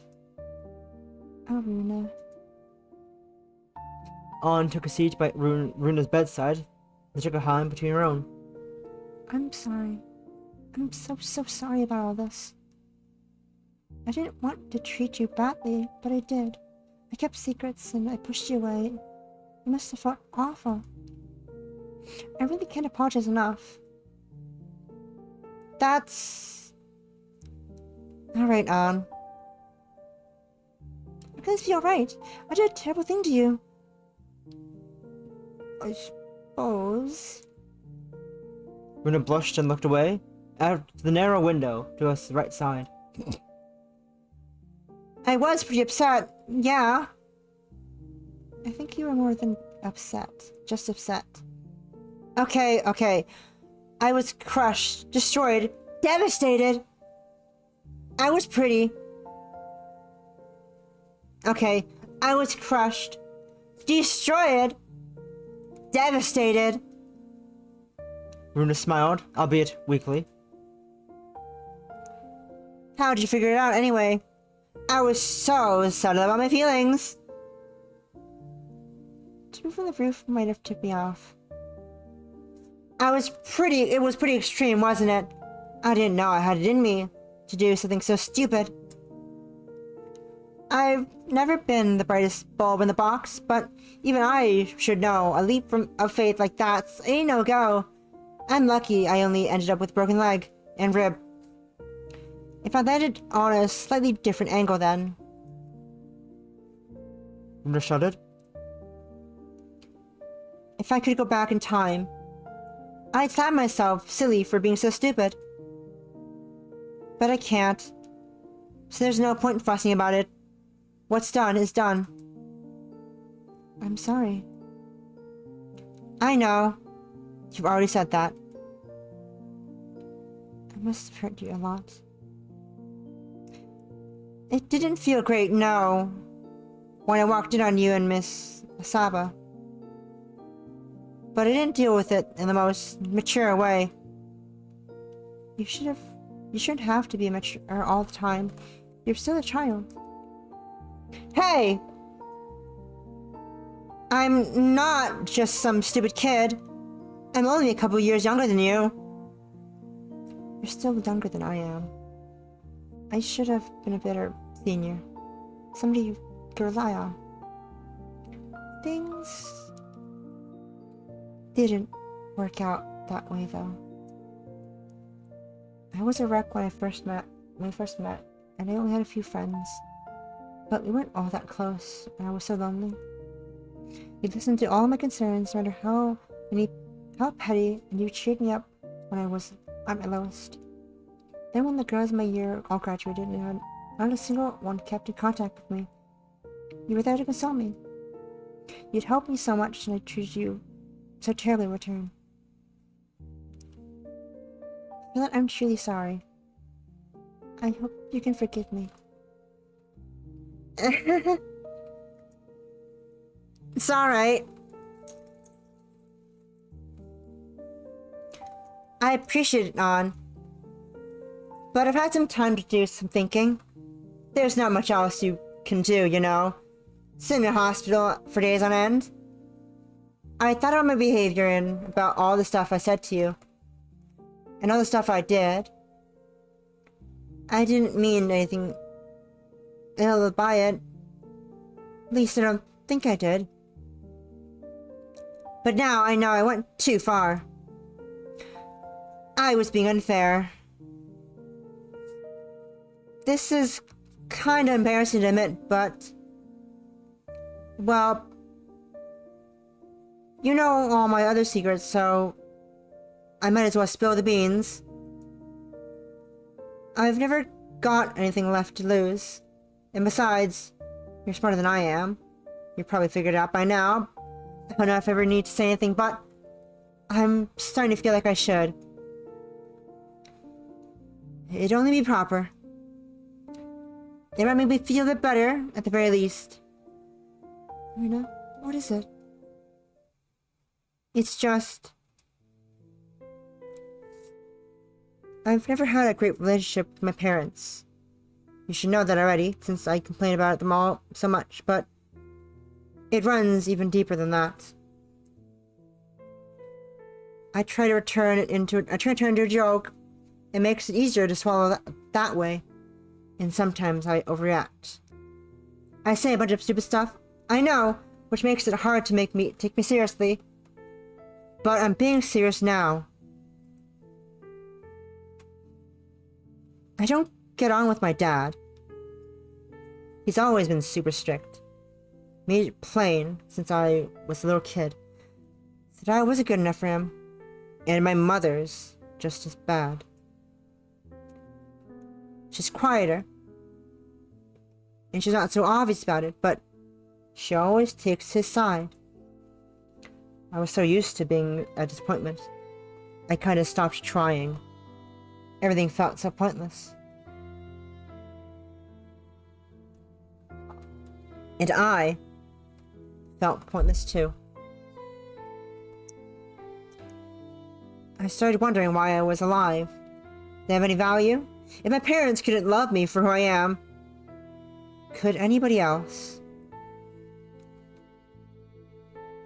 I thought a bunch of stuff.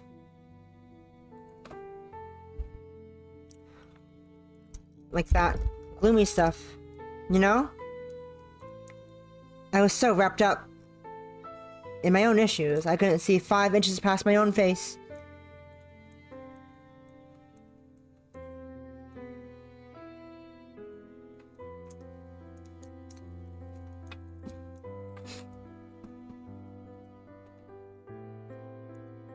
I saw that you were upset, and I thought if I could cheer you up, it gave me some sort of purpose. You could see it as kindness, but I approached you for the sake of my own ego as much as anything else. I wanted to seem selfless, like I was so pure and good and kind. But it was all an act. I acted like you were my BFF, but really I just wanted to be liked. I wanted to be needed. It made me feel good. There. You see? Everything I did, it was for my own selfish sake. I figured once the girls in my class all graduated, you'd have eyes for me, and only me. It's not like you had any friends other than Miss Kayano, and I didn't have much fear in that frontier. I knew that she wouldn't steal away your heart. Miss Kayano has always been like a mother to me. Exactly. That's why I didn't mind too much when you spent time with her. I was fine letting you have a mother. But a best friend, a partner, I wanted to be that. I wanted to be your everything. I wanted you to like me. And at some point, I wanted you to love me. I thought it really might happen, too. Until she turned up. You mean Miss Asaba? Who else? She befriended you from under my nose, and she was so pretty and confident and experienced. I was afraid I'd never, ever be able to best her. I was scared she was going to take you away from me. Then I'd be worthless again. My feelings got all twisted up after that. I started to obsess over you. I wanted to control you. I knew I was doing it, and I knew I was hurting you. But I couldn't stop myself. I was so clingy, and I felt so jealous. Looking back on it now, I feel ashamed of myself. Runa shook her head, her nose wrinkled in self-disgust, her eyes downturned. I wanted to be your friend. I wanted to be your girlfriend. I wanted to be your everything. That's only 'cause I wanted to mean something to somebody. Looking at it now, with a bit of distance, it makes me wonder if I ever really loved you at all. I told myself I did. I told myself I adored you.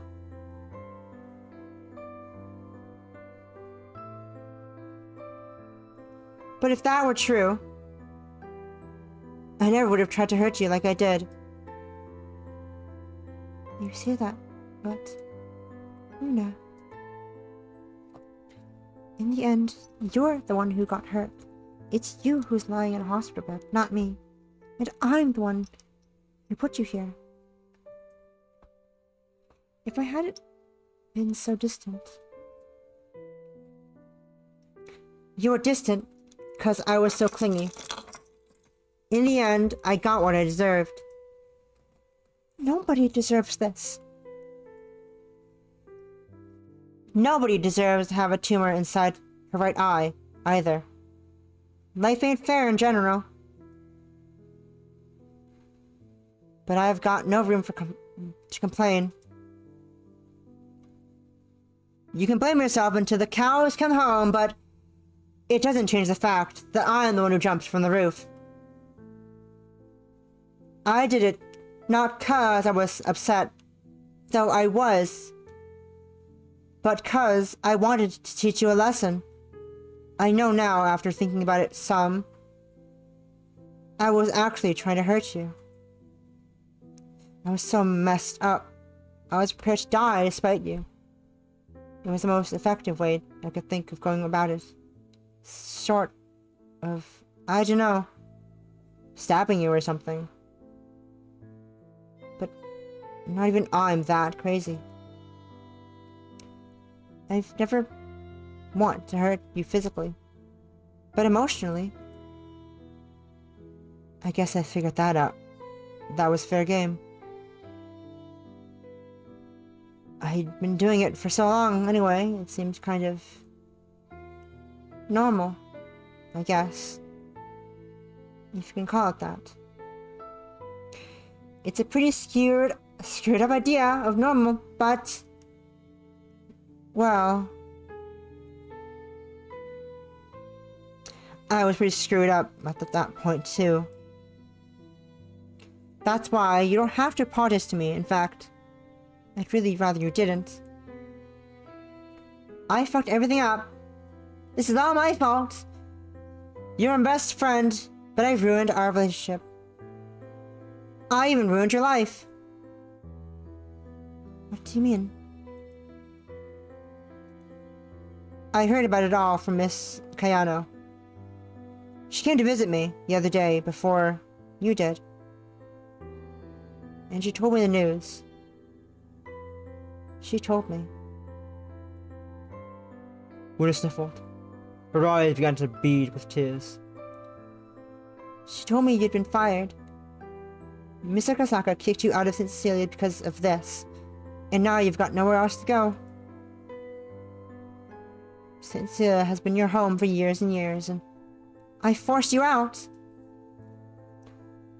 You're gonna leave, and I'll never see you again. But, no. Wait. Runa shook her head. I'm thinking about myself again. I'm so selfish. Tears began to trickle down her cheeks, dislodged from her eyelashes by her hasty movements. Runa's voice began to take on a desperate edge. Her glassy eyes widened and her shoulders quaked as she said, This isn't about me. This is about you. My stupid theatrics have gotten you into a whole bunch of trouble.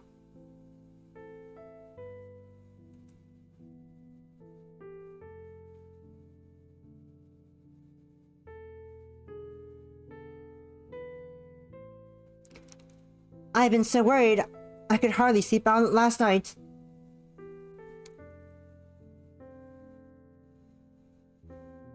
What are you gonna do now, An? Where will you go? I'm so scared for you. And I'm so sorry.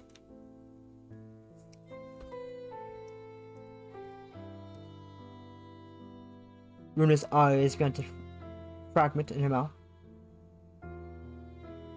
Words began to fragment in her mouth. Her tears fell thick and fast, quicker than she could have swallowed them down.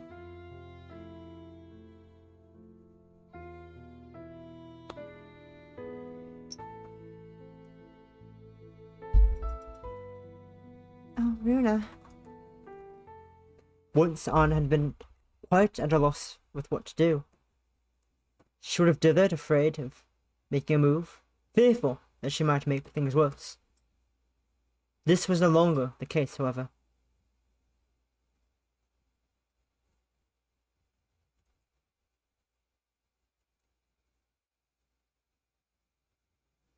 Kohaku had sold her once when she cried, and now she would do the same for Runa. Don't worry. I'm here for you. I won't leave you. Not as long as you need me.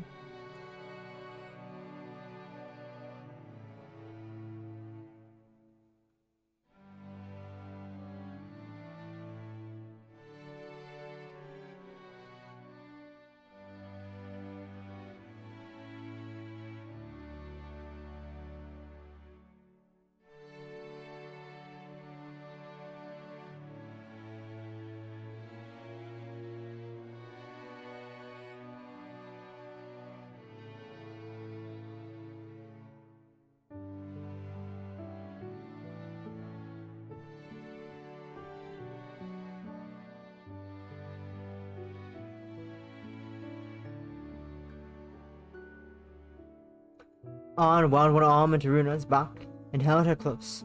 She brought Runa's head to her bosom. I was just thinking that you Okay. look like the sort of person who would enjoy one of our fairy kiss chillers. Thank you for 100 answers.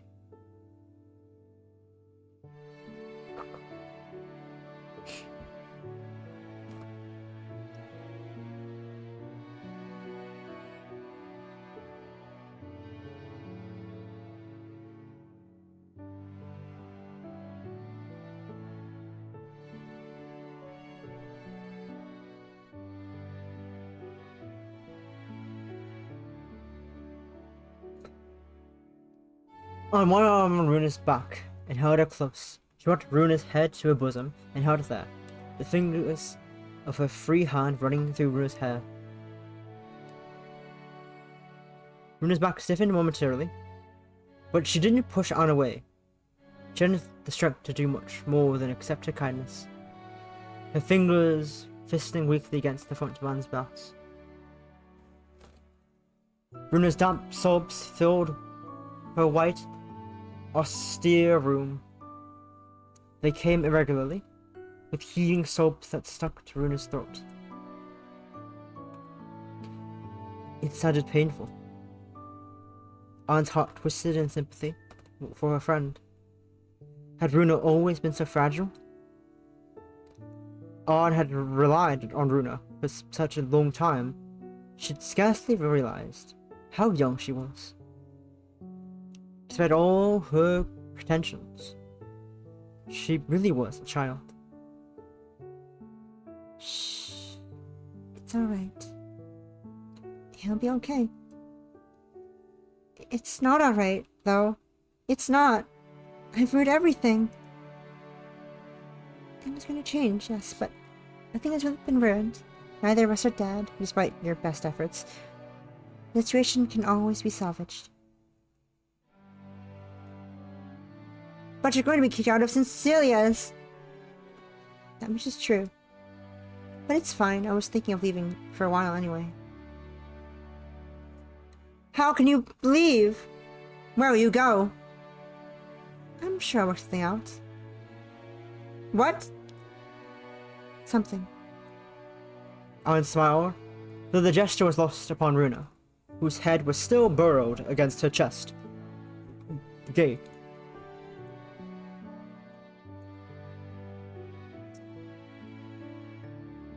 Why do you ask? Don't you believe me?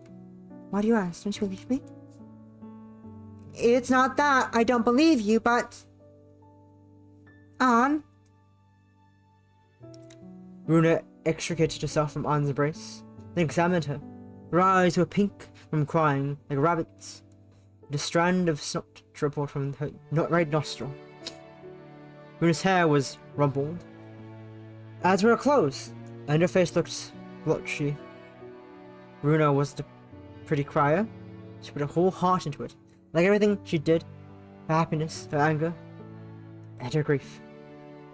It wasn't a face that would compel any painter to commit to a canvas, but its raw sincerity touched Anne like nothing else.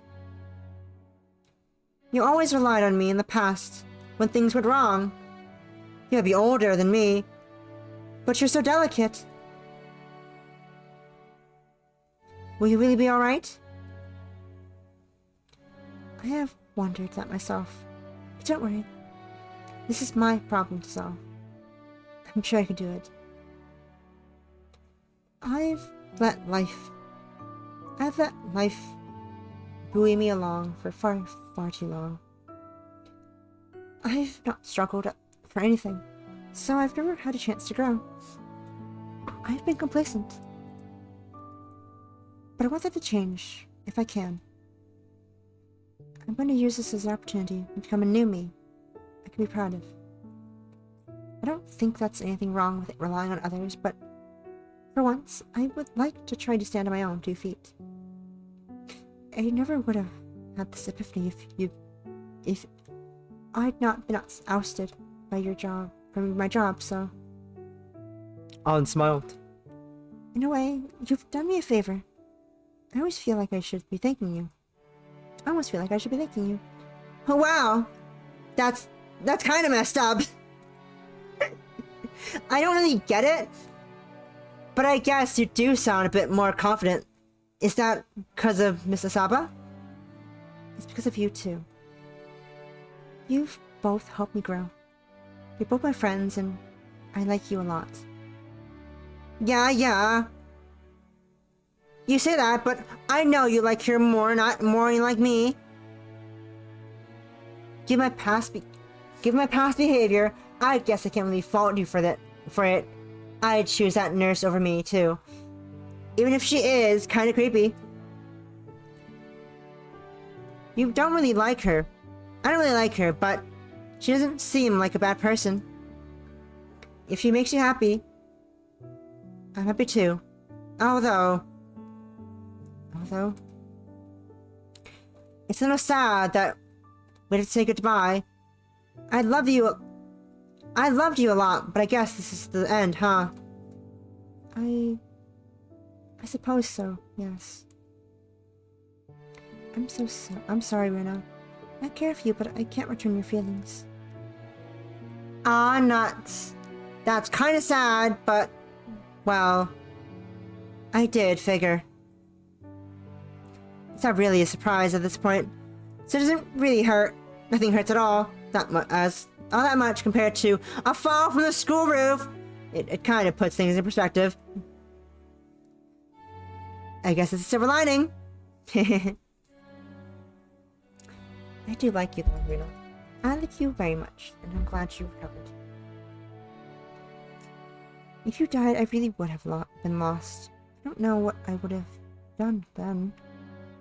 Well, I know. You're too nice for your own good, even to a girl like me, who doesn't really deserve it. You do deserve it though. I kinda wanna disagree with that. But I doubt you listen to me.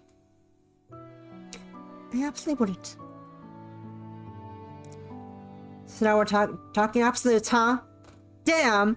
I guess not even I can argue against that. No, you can't. So don't even try.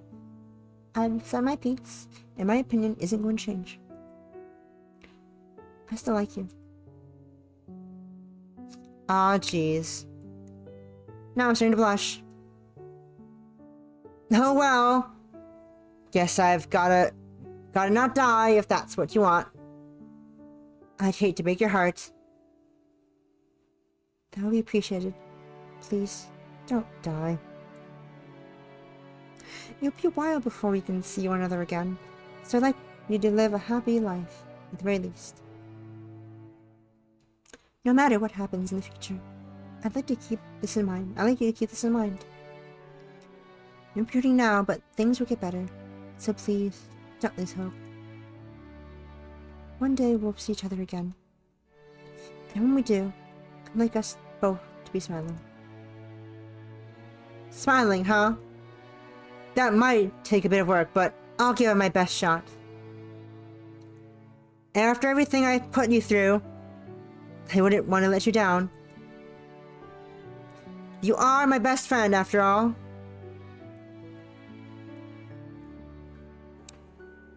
I know you can't return my feelings, but that's alright. I won't change the way that I feel about you. I still love you. Ah! She's in a turtleneck. She's so cute. I love her. I love Kohaku. Runa. Also, poor Runa. Poor Runa. You'll find happiness one day. I believe in you, Runa. I believe in you. One day. One day. Also, Haku, yes. So, how things go? We both cried. I'm not sure if that's a good thing or not. Can't say I blame you. I would have been pretty emotional. Heck, I might have cried a bit these last few days myself.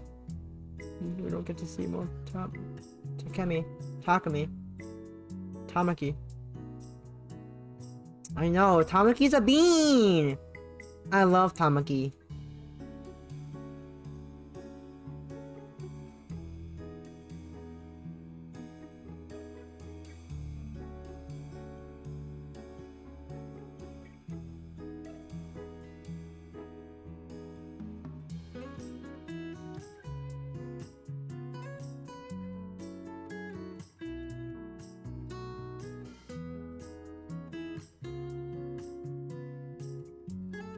I think I've never seen you cry before.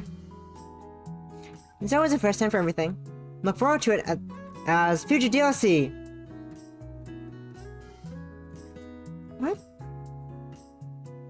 Kohaku spotted on who, after a brief pause, returned it.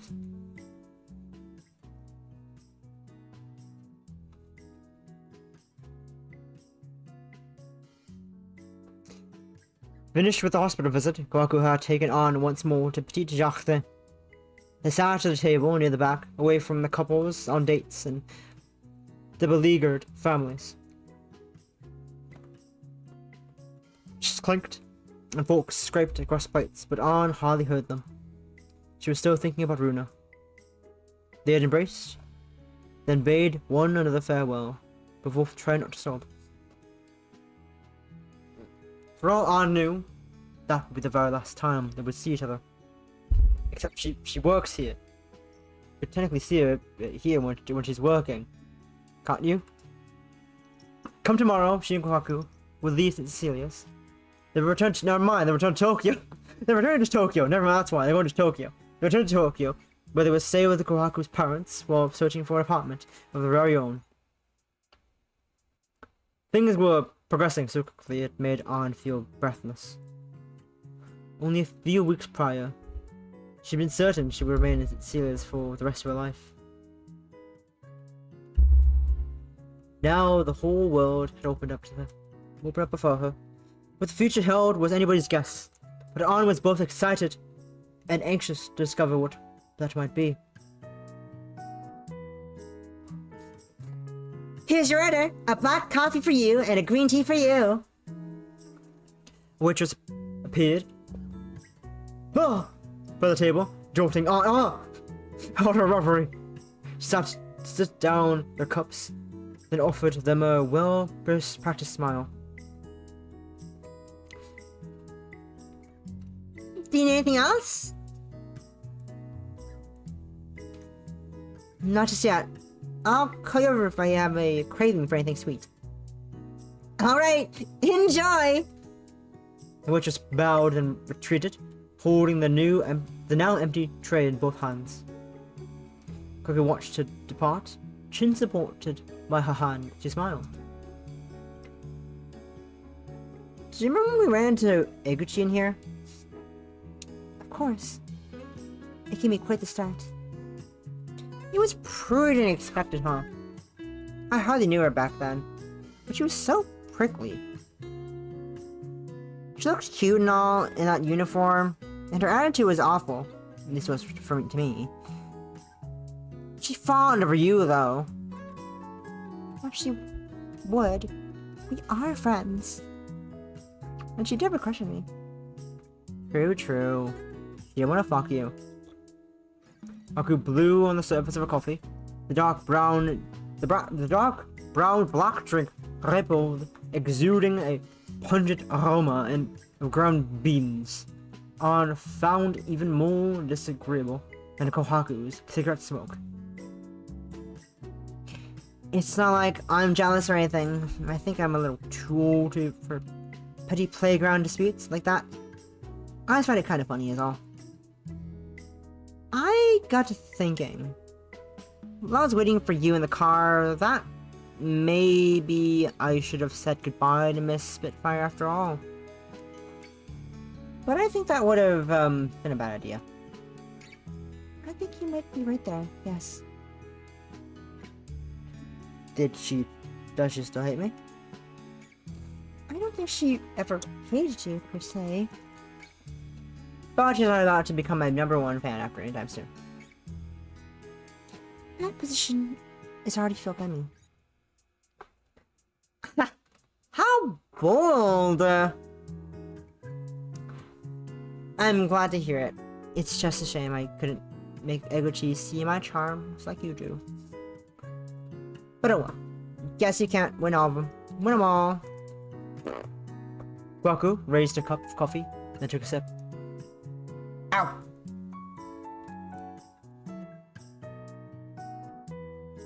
Put the coffee down hurriedly and began to fan her mouth with a hand. Her cheeks were flushed and smiled. Too hot? Way too hot! My tongue is burning! That's what you get for being impatient. What? Are gonna offer me any sympathy? That's so cold. I thought you'd appreciate it. You said your tongue was burning after all. Oh, ha ha, very clever. Kohaku smiled wryly. There's one way you could help me out, of course. Without any of those sarcastic quips. How? You could always kiss it better. I didn't respond to this remark. She didn't have the words. Her face did turn red. However, to such a extent, she looked sunburned.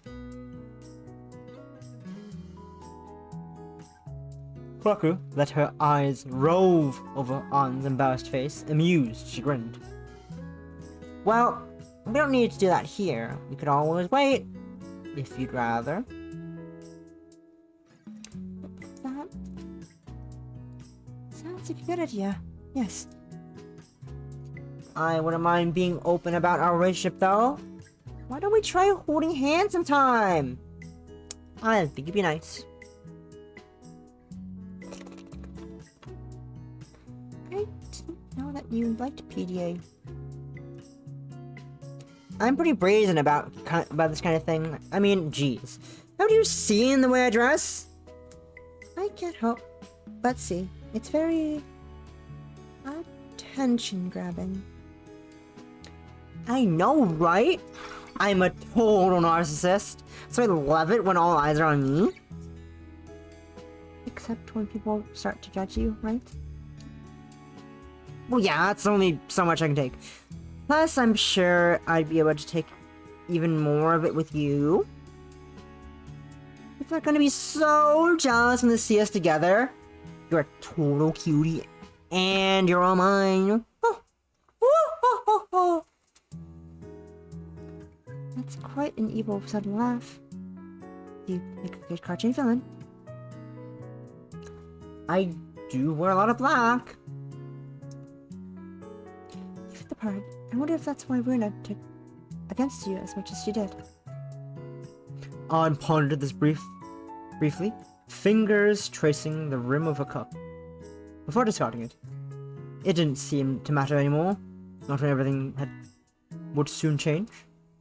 Do you think we'll be alright, Kohaku? Sure we will. You didn't think about that very long. Well, of course not. I don't need to. Where do you get all that confidence from?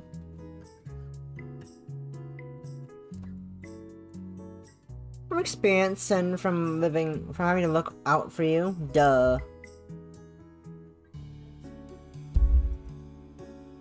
Kohaku nudged Ann's shin gently beneath the table.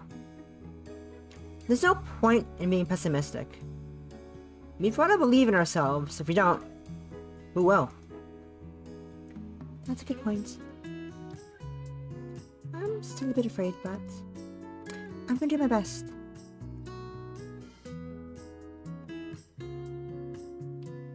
Same here. It's not anybody can do.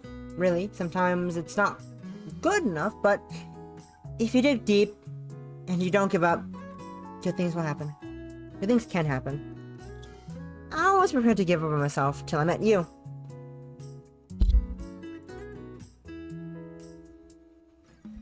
Are you saying I'm your good thing? You're a very, very good thing. And I'm very lucky I met you.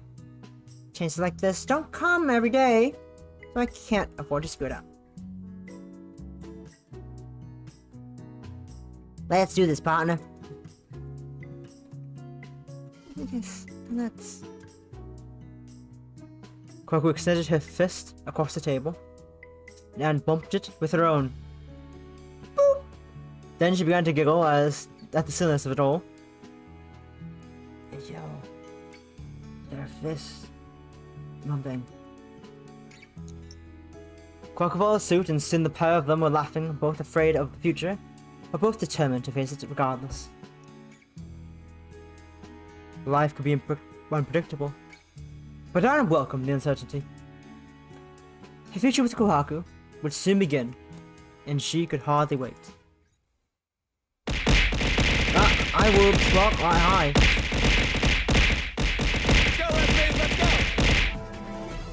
Let's go, lesbians! Let's go! Hi, Wolves, welcome. You're in time for gay. I think we're wrapping up the gays soon. But welcome. Hi, welcome back. How are you doing? How is your Sapphic Sunday been, Wolves? I say into my gamer sub shaker.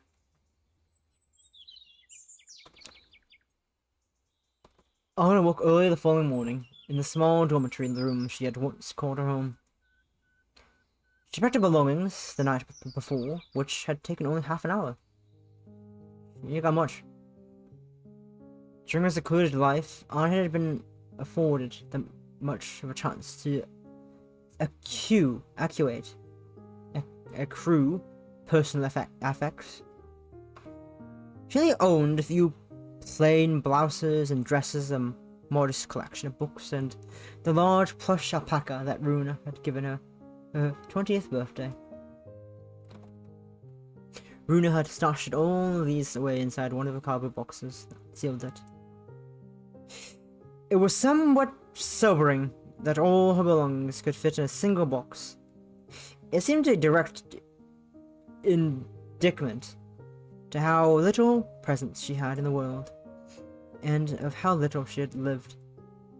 For years she had existed as a hermit. Hermit-mite? She had left St. Cecilia's only rarely, and even then, she had not ventured much farther beyond the nearby town. This was a new chapter in her life. It was the final morning. She would awake in this dreary room. Kohaku had been would be waiting by the school gates with a handful of hours, ready to whisk her away. But before that, there was something Anna needed to do. If she didn't, she knew that she would regret it. This was a final chance to say goodbye. Anna rose and dressed and gathered her cardboard box of possessions, took one last look about her room, which seemed no less emptier than it had the day prior, then turned her back to it.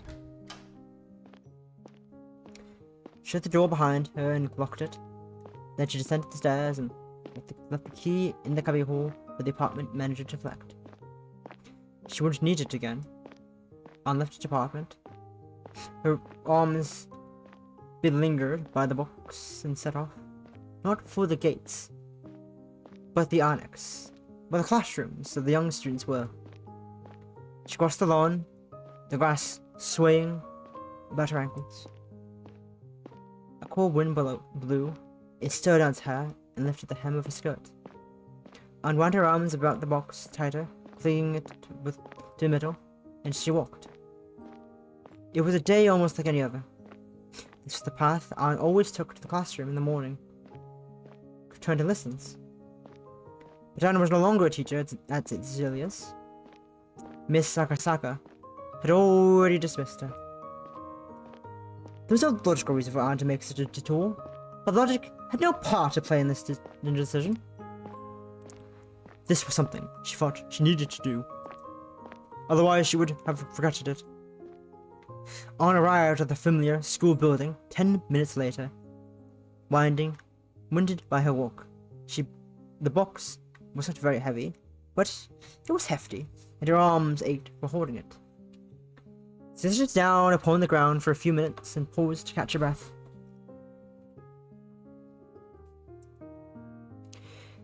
She inhaled the cool air in and out, in and out. Then she narrowed her eyes. She bent, took out the box anew, and straightened her back. She took herself into the school building, which, to her relief, was unlocked, and walked through the familiar hallway. She had taken lessons in this building when she was a young girl, more than a decade ago. But now that she was older, she spent almost 2 years in this building as a teacher. The display which decorated the walls were nostalgic, as was the sense of the chocolate in the air. The annexes was deserted now. When Anne closed her eyes, she could hear ghostly laughter from days gone by. Girls swarmed these corridors the regular, pushing and shoving and getting into silly scraps. They would break friends and just as soon make new friends. They would talk about holidays that they'd been on and their favorite TV shows and show off cute new hair ties or socks or share boiled sweets. The hallways were suffused with memories. But Anne had returned to mire herself in nostalgia. There was something much more important she wanted to do. She ascended the steps to the second floor, then made her way to the classroom. Her classroom. She knew that Miss Kayano always arrived at work early. She would sit at the classroom, planning lessons for an hour and about before the bell rung. Anne couldn't remember a single time she had come to the classroom before Miss Kayano. Miss Kayano might have been a soft marshmallow of a woman, but she took her job incredibly seriously. She had to be there. At Anne's relief, she was. Good morning, Anne. I was wondering if you would show up, though it's a bit early for you. Now, why don't you come in? It's alright. I don't bite. Oh, it's Kayano. Anne gasped as she stepped into the classroom, overcome with emotion. She set the box down, her arms were beginning to ache again, then approached Miss Kayano, fingers clenched to her side. It's so good to see you again. It feels like it's been such a long time. It's been over a week, hasn't it? It really has been a while. The girls have missed you. Tamaki especially. She has? Yes, indeed. She won't say it, of course. She didn't say anything. But I can tell she's been quite out of sorts. Oh no. Anne's face clouded. Poor Tamaki. I was afraid this would upset her.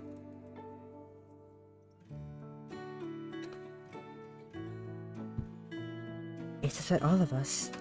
It came as quick the shock. It came as quite the shock. Even Ayu's been less boastful than per usual. Tamaki. What? Really? Yes, really. It's been one thing after another lately. The news of poor Runa's fall, and then you're being fired. I'm not sure what to make of it. It's a lot to take in. I'm sorry. Now. Don't apologize, dear. You've done nothing wrong. But It's fine, Anne. I'm not angry with you. But I let you down. Anne glanced at her feet, suddenly overcome, her fingers toyed with the hem of her dress, face pink. You're the one who got me this job. If it weren't for you, I would be lost. I would have nowhere to stay. And nothing to do. You gave me a purpose when I felt too defeated to find one myself. You helped me so much. I've thrown it all back in your face. If it wasn't so selfish. Shh. It's alright. Miss Kano smiled at An's consolingly, as she herself had smiled at Tamaki so many times in the past. I don't know the full details, but I can't imagine it was your fault. Something unfortunate happened, that's all. And you just happened to be involved in it. I don't believe for a moment you pushed that girl off the roof. Is that what people are saying? An stared at Miss Kayano, her eyes wide, her face pale and pinched. I would never do something like that. Never happened. Then you have nothing to apologize for. It's just one of those things.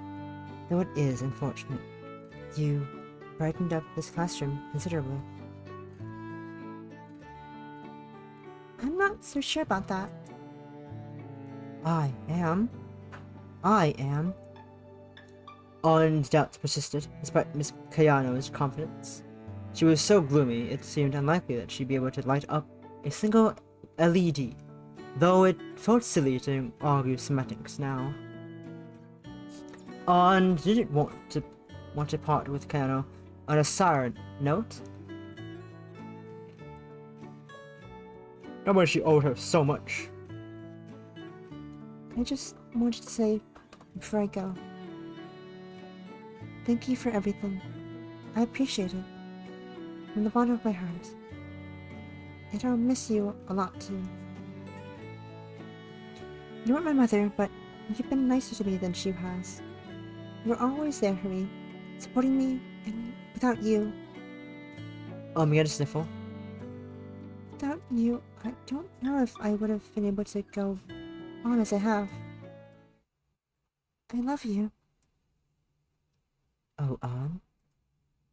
Come here.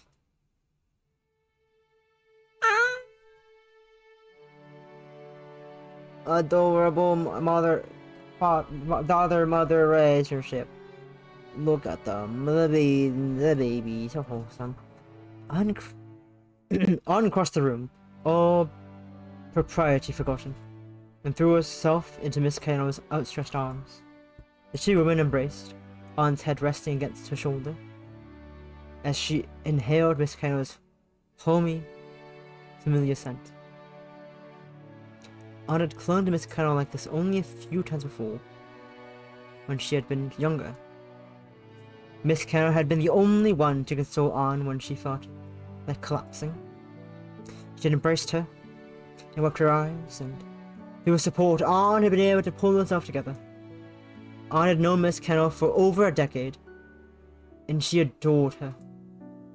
She didn't want to say goodbye, but... Everything I am now, I owe to you. I can't thank you enough, Miss Kayano. Really and truly. You silly thing. Miss Kano laughed fondly. After all this, do you still persist on calling me Miss Kayano?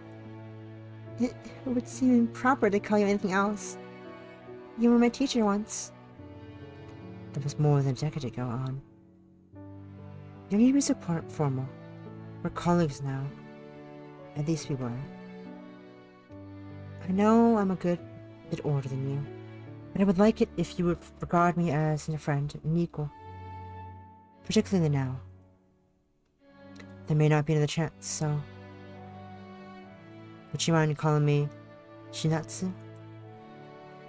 But that's embarrassing, though. Is it more embarrassing than hugging me? That's different. I don't see how. Would you want to try it at least once? Who knows? If you'll ever get another chance? Ann swallowed.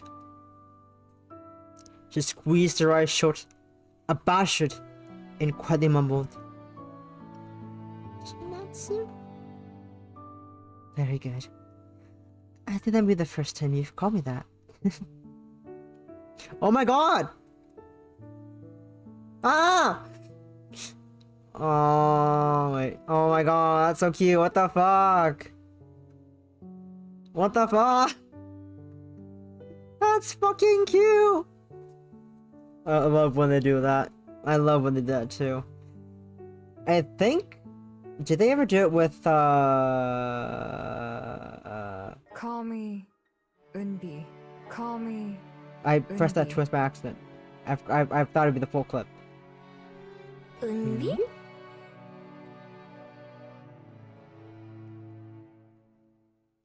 Miss Karen, no. Shinatsu giggled. You really are stubborn. But I suppose that's the way you are. I wouldn't have you any other way. I'm just glad to know you are alright. Despite all that's happened.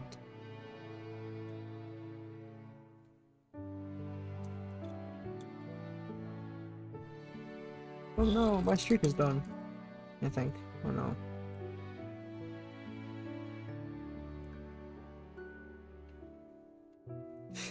Jonathan looked at the cardboard box of Anne's possessions deposited near the doorway. She frowned. Are you leaving St. Celia's today? Anne nodded.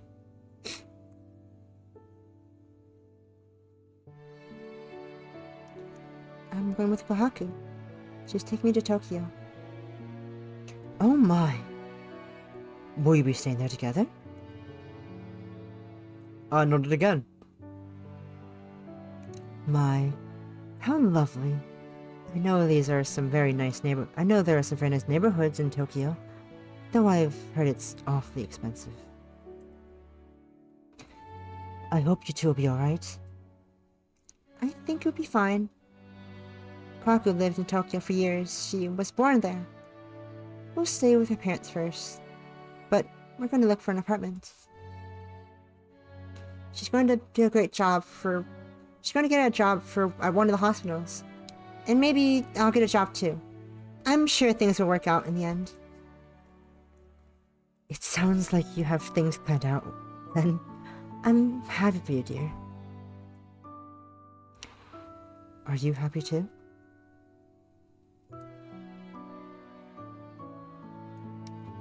I'm not sure yet, but I think so, yes. I'm not sad about leaving this place, but I am sad about leaving you, and the others too. I'm with Reno and Mai, even Ayu, and I am worried about Tamaki. I'm worried about Tamaki too. I think she'll be alright. She's improved a lot during the last year alone. I'm looking after her in your absence, and if I'm not enough, I'll try to talk Miss Akasaka into hiring another nice woman like you yourself to look after her. I'll see to it that everything's alright. Don't worry yourself about us. You've lived many years in St. Celia, but there's a big, wide world beyond this school. Experiencing that can only be a good thing. I think so too. I'm excited and a bit scared, but I think it's for the best. I'm glad. Now, do you have the time to spare talking to an old woman like myself? Isn't Miss Asawa waiting for you? That's right. Anne glanced at the clock on the wall. It was almost time to leave. I should go now, but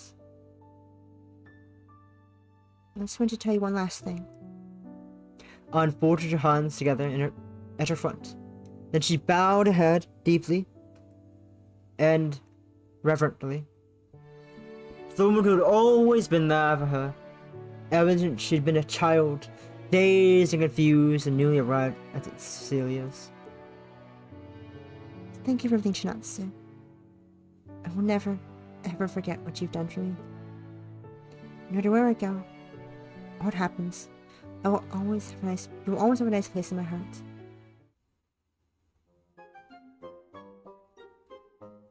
I stood outside Cecilia's gates, holding the cardboard box full of her belongings to her chest.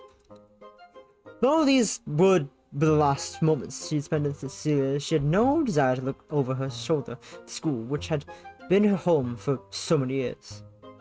She had devoted rather too much of her time, too much of her life to Cecilia's, and she'd sickened of it. There was no going back now. Instead, I had to look to a future. A future she'd meant to share with Kohaku.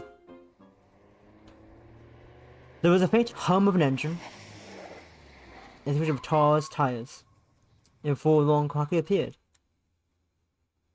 She pulled up to the curbside, then unwound the window, and then started grinning. Hello, stranger. Fancy you here. Fancy that, indeed. An's eyes met Kohaku's, and the pair shared a smile. Kohaku's eyes twinkled in the corners, and the knots of anxiety in the pit of An's stomach lessened. She had been unsure of herself, even as she bade Shinatsu goodbye and set off through Cecilia's grounds. But one look at Kohaku was enough to spell the worst of her doubts. Everything would be alright. She was sure of it. Is that all your stuff then? Kohaku inclined her head at the cardboard box and unblushed. Yes, I prefer to travel light. That's pretty sensible of you. I have a bunch of stuff myself, though. Most of it's clothes, and I'm a sucker for black turtlenecks. Does one person need that many black turtlenecks? I know I sure do. They call out to me, and I am powerless to resist. It's like an addiction. I suppose there are worse things to be addicted to. Yeah, I know where this comes of vices, and I have them most covered. We don't have to going for drugs or anything. I can't say I'll quit coffee, but I might try and cut back on the cigarettes. Why's that? Figured it'd be the best. As a doctor, I really shouldn't be smoking, and well, you put up with it, but I don't know if I like it all that much. It smells kinda pleasant. If we're gonna be living together, I should try and be a bit considerate. Don't want to sneak up to the apartment. Don't want to see the apartment out. Not that we have one of those lined up just yet. Maybe I'm putting the cart before the horse, but hey, it's not that counts, right? Should you really quit smoking for my sake? I said I'd try. I can't make any promises, but I'm just pretty stubborn. When I put my mind to something, I can usually manage it. That's very thoughtful of you. It wasn't necessary. I wouldn't want to be burdened. You're not silly. If you were, I wouldn't have asked if you wanted to come live with me. I'm doing all this because I love you. So you might as well get used to it, honey.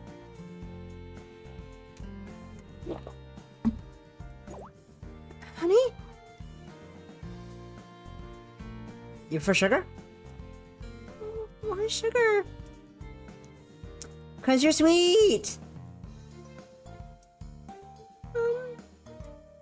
Anne hugged the box to her chest even tighter. Her face was on fire.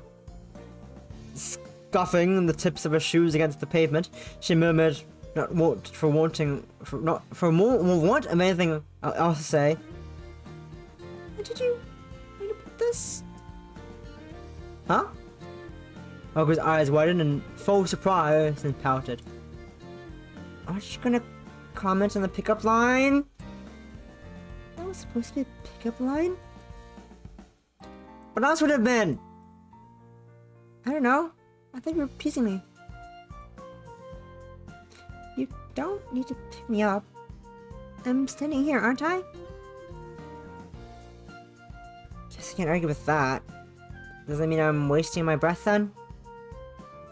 No, I like it when you say nice things about me. I'm just not the best at responding. Hehe.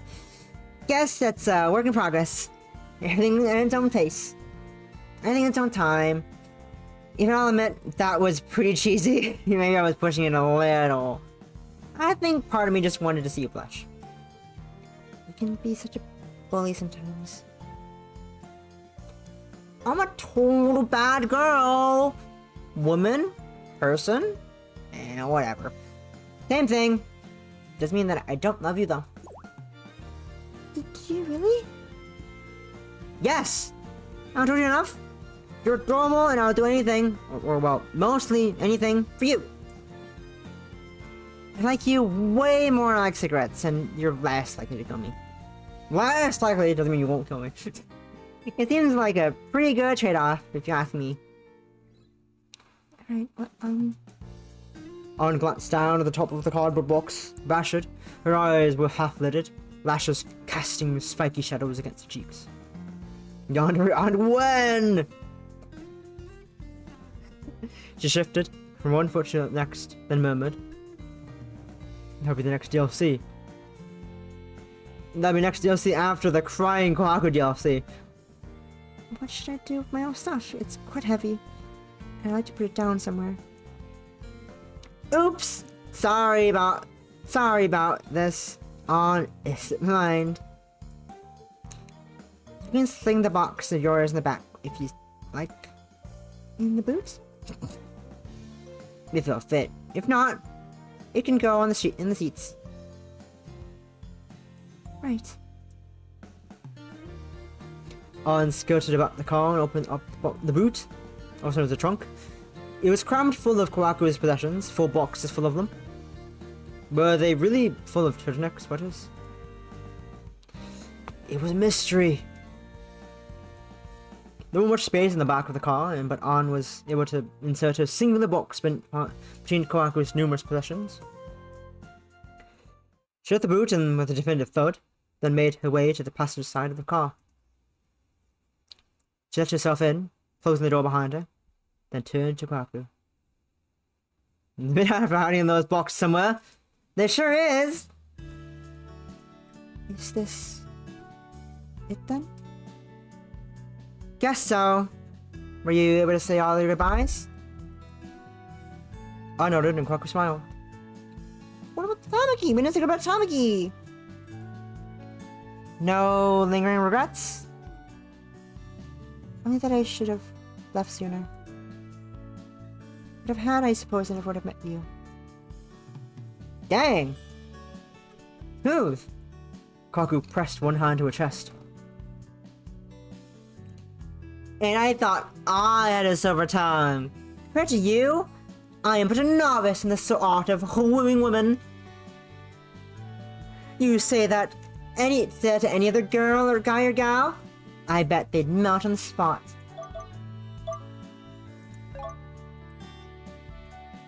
I doubt that. And I don't want to say that to anybody. I only want to say it to you. There you go again! My heart's through the roof! And whenever a cardiac arrest if I'm not careful. That doesn't sound healthy. It's not healthy. It's not. It's all your fault. You sappy thing.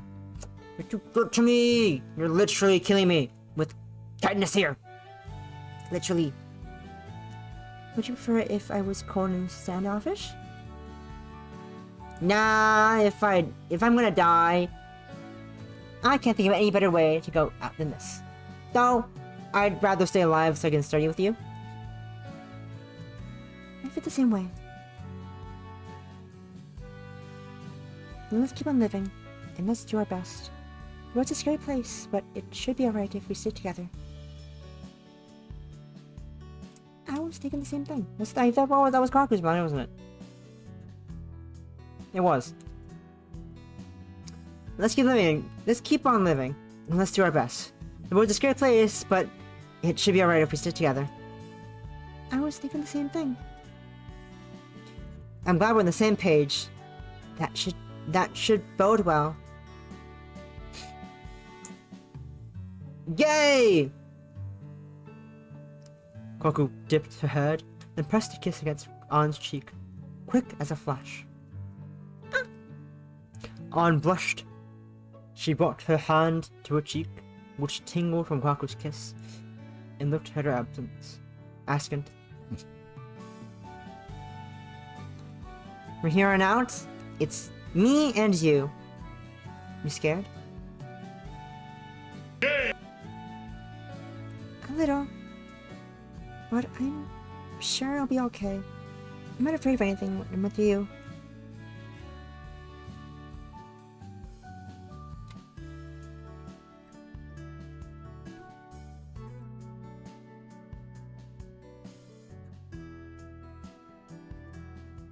I looked down and looked back up to see that the text box is gone. Remember, sealed with a kiss.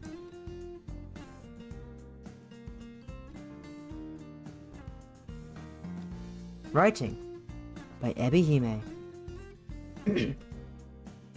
Programming by EbiHime. Character art, Tai Chow. Not EbiHime. Background art, Tai Chow and Shiki. Interface, Citraxis. Opening video, White Charisma. Music by Hope. Sound effects, Free Sound, Pond 5. Proofreading, Moon Marshmallow, and Zelen. Engine, Ren Pie. Thank you for playing. Thank you for reading. That's what that's reading.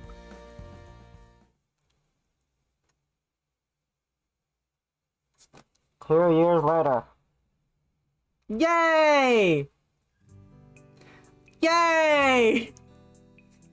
And Marin felt very sad. She didn't want anybody to see her, so she went deep into the woods. Then she sat on the log and cried. Let me say the epilogue real quick. Look at her! Look at the gay! What are you reading?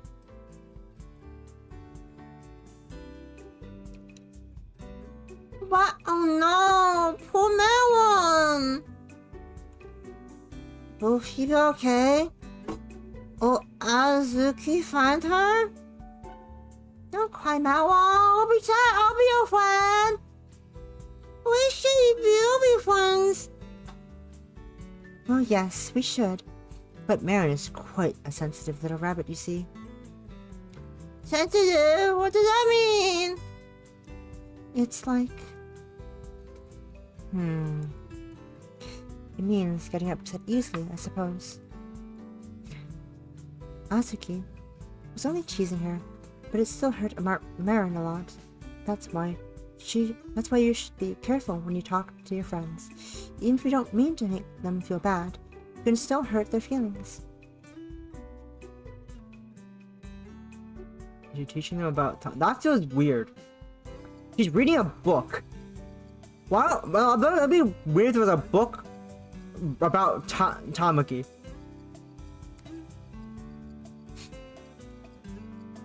But the story isn't over just yet. There's a few more pages left. Will Azuki find Marin? Will they be friends again? They should kiss and make up, just like Mommy and Daddy. Then they should eat pancakes. Well, I'm not so sure about the kissing part. Unsmiled vaguely. The book she was reading to an entourage of under fives about the unexpected turbulent relationship between Marin and the rabbit and Azuki the red fox was cute and colorful, crafted for the sake of small children. I knew for a fact that this book did not, in fact, contain any kissing, because she had checked it beforehand, as she did with all the books she read to her children, to ensure that it was wholly suitable. Daichi, that was the name of the boy who'd inquired about the kissing, would be disappointed by the lack of a lovey-dovey resolution, but there were pancakes. That ought to make him happy, if nothing else. The story might contain pancakes, though. If we keep reading, do you want to find out? Alright, pancakes, all blessed! I rather agree. They're good, aren't they? With sugar and lemon. But what about honey? I like my pancake with chocolate. I like when it's strawberries. I don't think I've had them before. What? You're missing out. Why is my taste be changing? I miss comments. Miss comments. Why does my voice keep changing?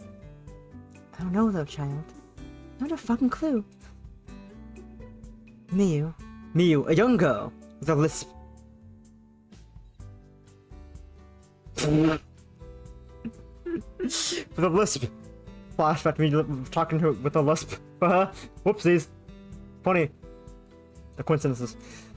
Miyu, a young girl with a lisp, took hold of An's skirt and then began to tug. What happens to Marin and Azuki? I wanna see the lights! I wanna come on what? That's it! Turn the page already! That's it, turn the page already! Well, I was just getting to it. I fear I rather got distracted by pancakes. It must be because it's nearly lunchtime. But don't worry. Let's see what happens to Marin. Anne cleared her throat, then turned the page to the picture book. Oh. Small group of children sitting across Anne leant in, eyes wide to peer at the illustration of the next page of Azuki venturing through a forest. Azuki was worried about Marin, so she went into a deep, dark woods to look for her. First she asked the kind bear where Marin had gone, but the bear didn't know. Then she asked for the wise owl. The owl did not know either. Then she asked the majestic tiger. And the tiger, Oh no, tiger, sorry! Are they? Yes, it's small animals like Azuki, nom nom nom! Some tigers might, but this tiger is very kind. Look. Anne pointed to the illustration for the benefit of the children clustered around her. That tiger didn't know where Marin was either. She had seen Azuki teasing Marin, and she thought she knew where she might have run away. The tiger told Azuki because she always teased Marin, she must have hurt her feelings, and Azuki had never thought about this before, and it surprised her. Was I being mean? She wondered to Marin. Is that why she ran away? Because the tiger... Maybe the tiger was right. I should be nicer.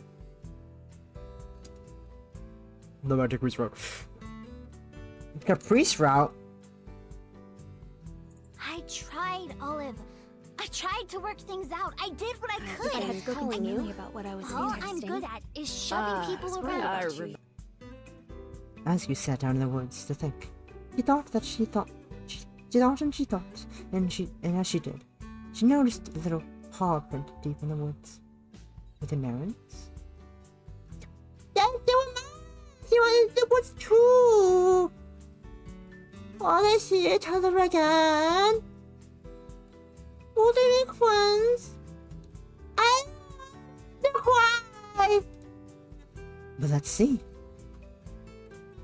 Azuki walked and walked and she walked, and eventually she found Marin. Marin was still sitting at a tree stump and looked very sad. Azuki was very worried when she saw Marin, because could tell Marin was upset, and she apologized. She said that she was going to try and be kind from now on. Maybe she didn't want her friend to cry. Marin had been very sad, but she was happy that Azuki had apologized. It made her feel better. She accepted Azuki's apology. She stopped crying. She didn't feel so lonely anymore, now that she knew how Azuki cared. Then, they went back to their home in the woods, where they had pancakes. When they had problems in the future, they talked about it. They were patient with each other, and they both lived happily ever after. Azuki showed the children seated about her the final illustration in the book. That of Marin and Azuki eating pancakes in their cozy home in the woods. There. Wasn't that a nice story? Yes, it really was. It was very nice. Yes, it was very nice. Yes. I'm glad that they made friends. I'm so sad for Maron. Azuki was such a bully. It can be nice to your friends.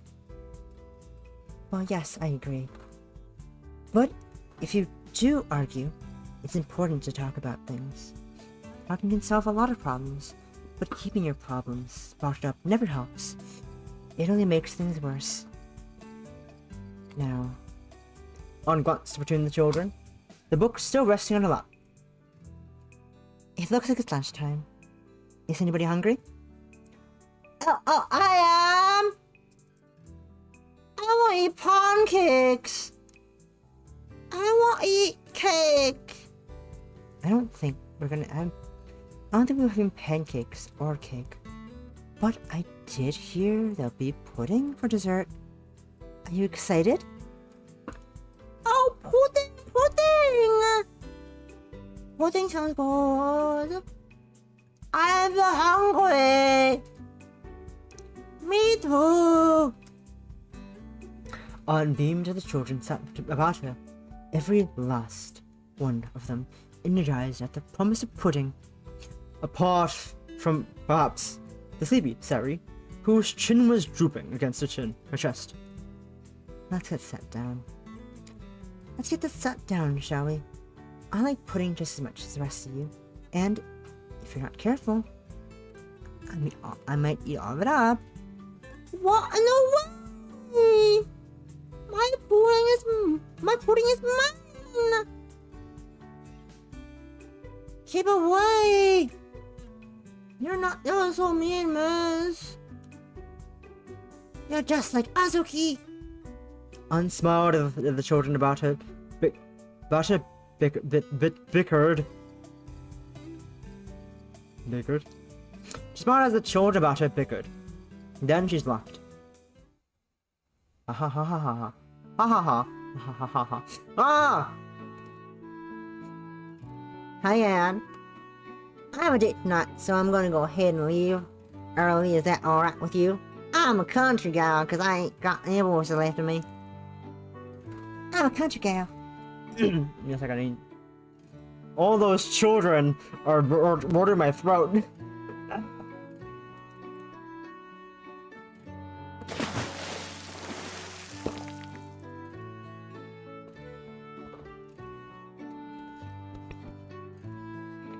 me a stretch. Thank you, Possum.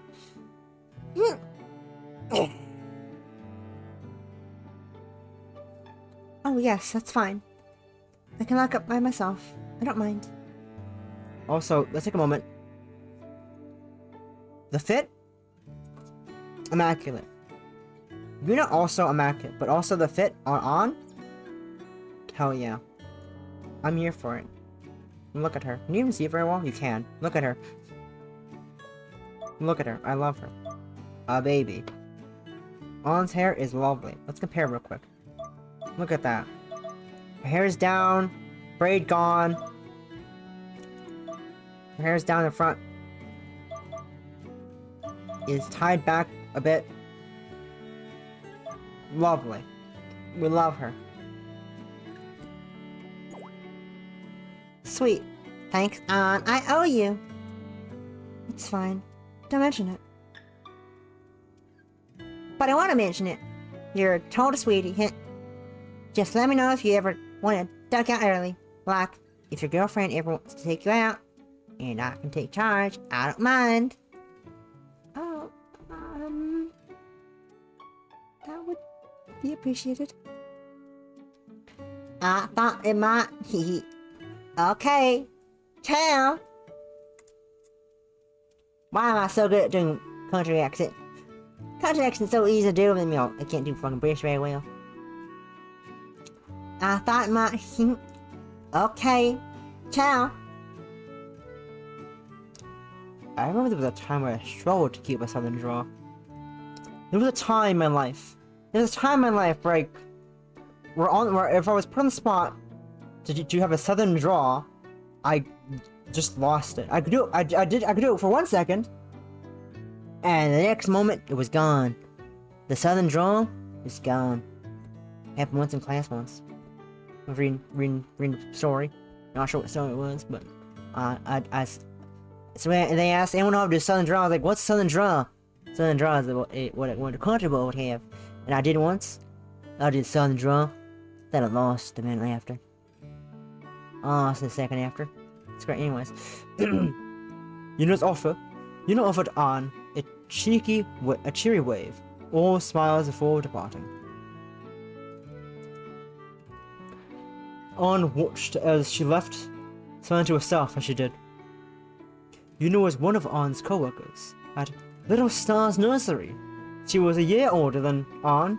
She just turned 23, and she had fallen into her profession as if it had been fated. You find it funny that you can do a better Southern accent? You find it funny I could do a better Southern accent than you can? That's kind of funny. I don't understand why either. It just happens. I don't even watch a lot of media with Southern draws. I just know how to do it. It just came to me. Maybe it's the fact that I keep doing random accents all the time. Eventually it just got stuck. Just have to do really, really bad accents. I'm not a pro actress. I'm not a pro actress. I'm so not pro that I can't even goddamn talk normally. You had always, according to what she told on, been fond of children. She was kind, patient, and, most importantly, perhaps in the eyes of the children, took care of on a daily basis, a lot of fun to be around. In many respects, Yuna was a bit like a child herself. She was so upbeat and chipper, and I had to wonder where she got all the energy from. Ann had thought she might find working with Yuna tiring, but this earlier assessment couldn't have been further from the truth. Yuna was a surprisingly relaxing woman when it came to casual conversations. Ann could see a little of Runa. See a little Runa in Yuna. Runa and Yuna! No, I wonder why. Not to know. At least because none of the later the names were so similar. Ann thought that Yuna was more mature than Runa. Oh, fucking EbiHime! EbiHime predicting the fucking conclusion we go towards. God dang you! And your good ass writing!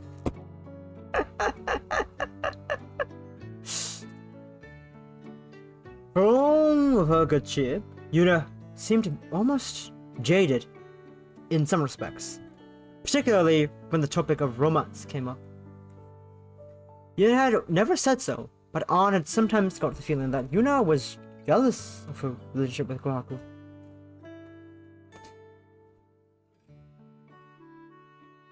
Oh, well. Now that's a surprise. Yuna had remarked, virally, the first time she met Kohaku. Why the fuck are you wearing your old school uniform, Ann? I had no idea you had a girlfriend, Ann. I wouldn't have expected it. Expected what? That Ann would have a partner of mature and refined and impossibly attractive as me, or that her partner would be a woman. This just in, Yuna's actually just Runa. The former, not the latter. Sweetie, so I'm not surprised you're sweet on her, but I hadn't thought that you'd be... That I'd be... so well endowed. What? Well, it's not like it ain't any of my business, I guess. I won't say anything else, but you make sure you treat Anne properly. The world ain't all sunshine and rainbow, and people can be pretty unforgiving. Yuna hadn't said as much during the confrontation more than a year prior, but Ann had known instinctively what she had meant. People can be pretty unforgiving about people who are different. Don't give them any cause to turn against you. Ann knew that her co-worker's advice had been well-intentioned, but she needed to bother. Ann was well aware of how unforgiving people could be. She knew it only too well, after she and Kohaku had been drummed out of St. Cecilia's in disgrace. That had been a particular low point in Ann's life, but things now seem to be looking up.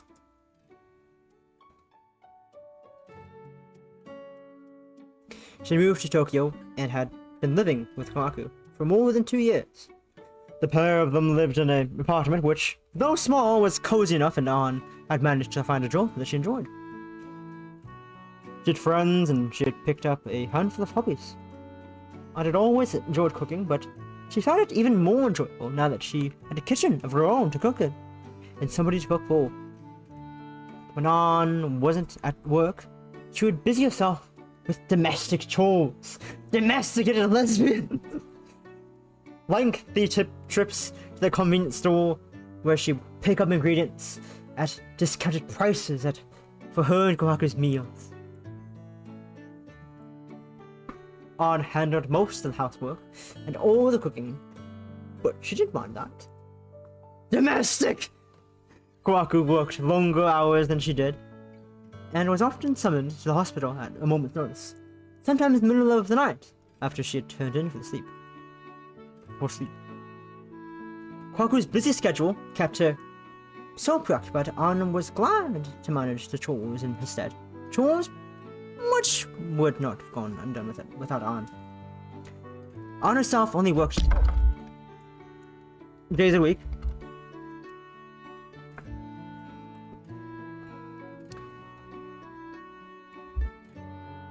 She had time enough to spare for the housework, time which she rather enjoyed. Ann had taken a shine to photography after arriving in Tokyo, and would snap photos on the regular. So much so that both Kohaku and Yuna teased her about it. I never thought, Kohaku always said, when they went out to eat, that you'd be the sort of girl to take photos of your food. Ann, you don't even have an Instagram account to upload to them too. Ann was impervious to Kohaku's teasing remarks. However, she continued to take her photos regardless. Ann knew that her life would be a short one. Her migraines hadn't gone away, and she knew that they would never. But she hoped, by enjoying every day as much as she could, she would be able to make every moment count.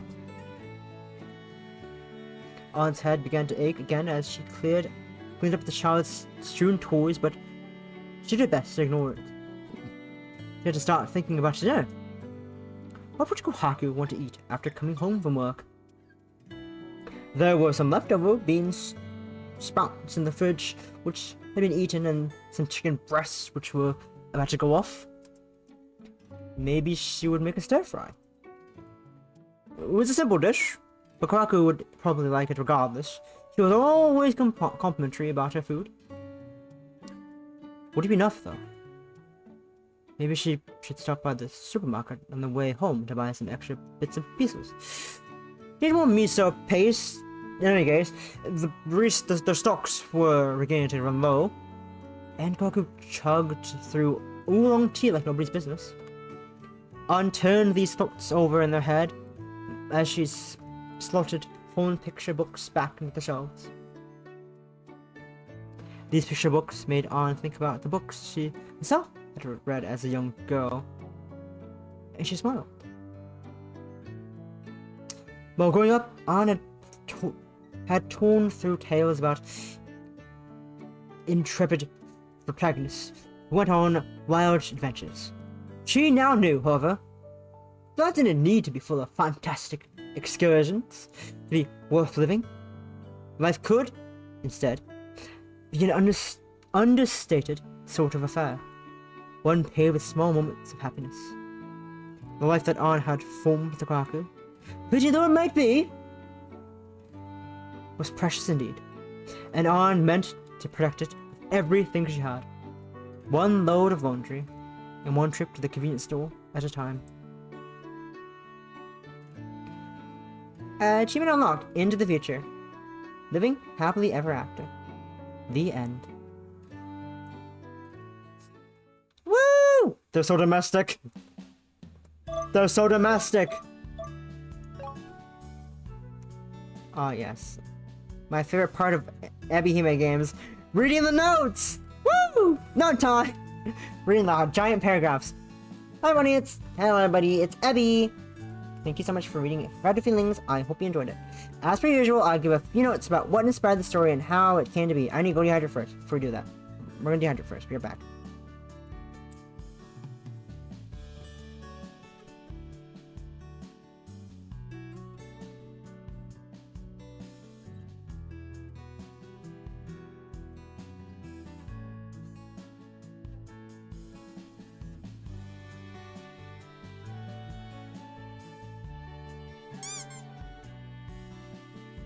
You know I love you lots, right?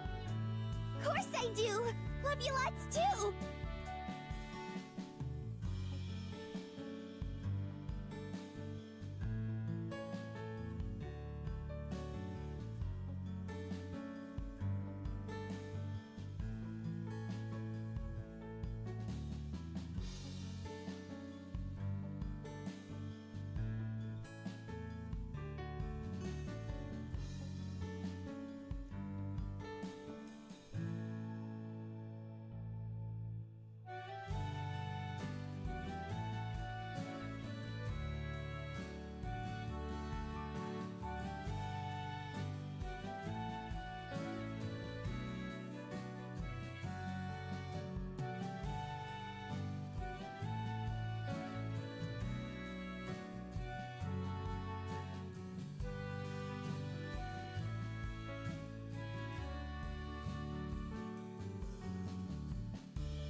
Oh, haha, hi Bolivia. I started reading it, I'm muted. Well, hi Bolivia, how you doing? How you doing? Right. I'll restart, because I started reading when it was muted. Lol. Hydrate, thank you.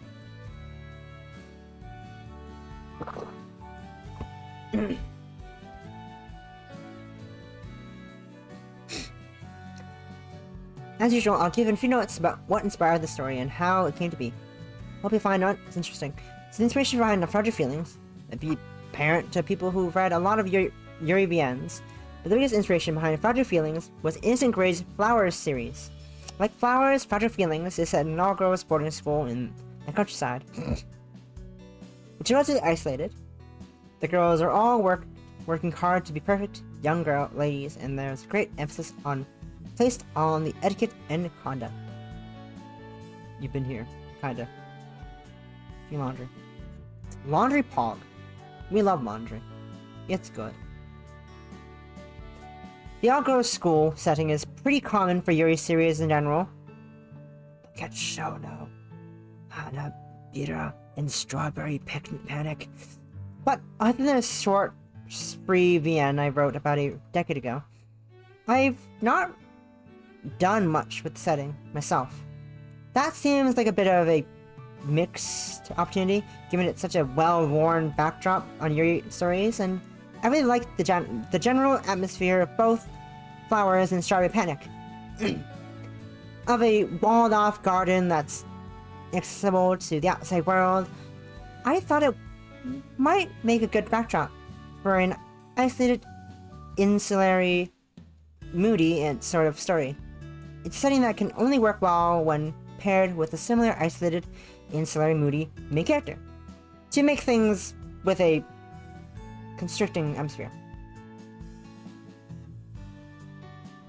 The atmosphere of Flowers isn't particularly constricting.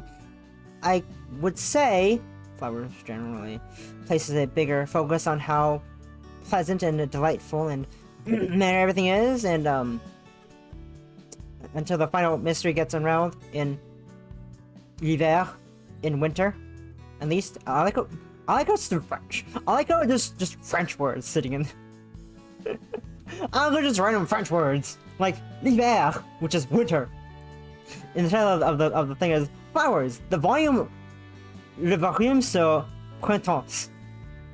I don't know what printemps is. Besides pretense, the volume of pretense, I think is what it is. Printemps. Prétence.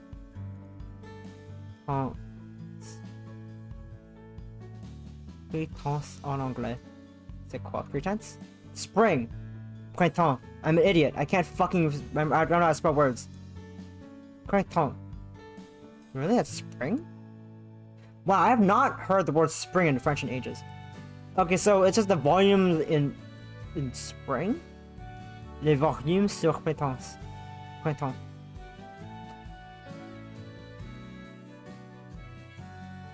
Wow. Anyways. Casually Google translating words. The volume on spring. A very nice name.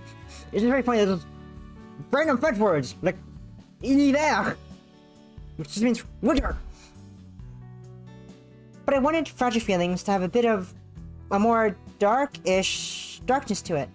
An, therefore, is something of a tortured character who's suffering in silence, too anxious and awkward to reach out for people lest she drag them down.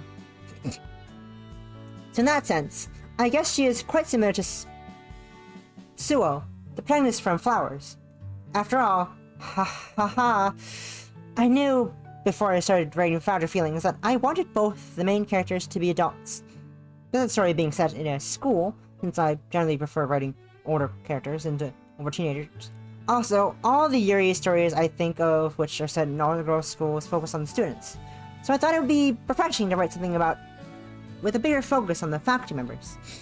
An isn't much more than a child, however. She's 19 at the start of the story and turns 20 during this course. She's technically an adult, but she's still pretty young, and she feels rather lost in life, I wanted her to represent the awkward transitionary period between being a teenager and being an adult. That stage in your life where you're not entirely sure what you are, and you're still trying to figure things out.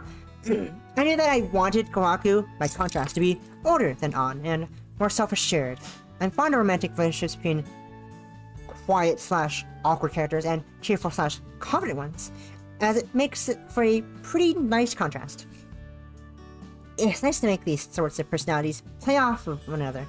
The Runa and Tahoe in Black Bunny Honey, or Rye and Vikia from Strawberry Vinegar. So I tend to default to this sort of relationship archetype a lot. I know I've written this pairing types several times already, but it's fun! As for An's illness, this is based in part on some personal experiences of mine. Well, I don't have a terminal illness unlike An or any pervasive illness at all. I was unfortunate enough to get very ill when I was 14.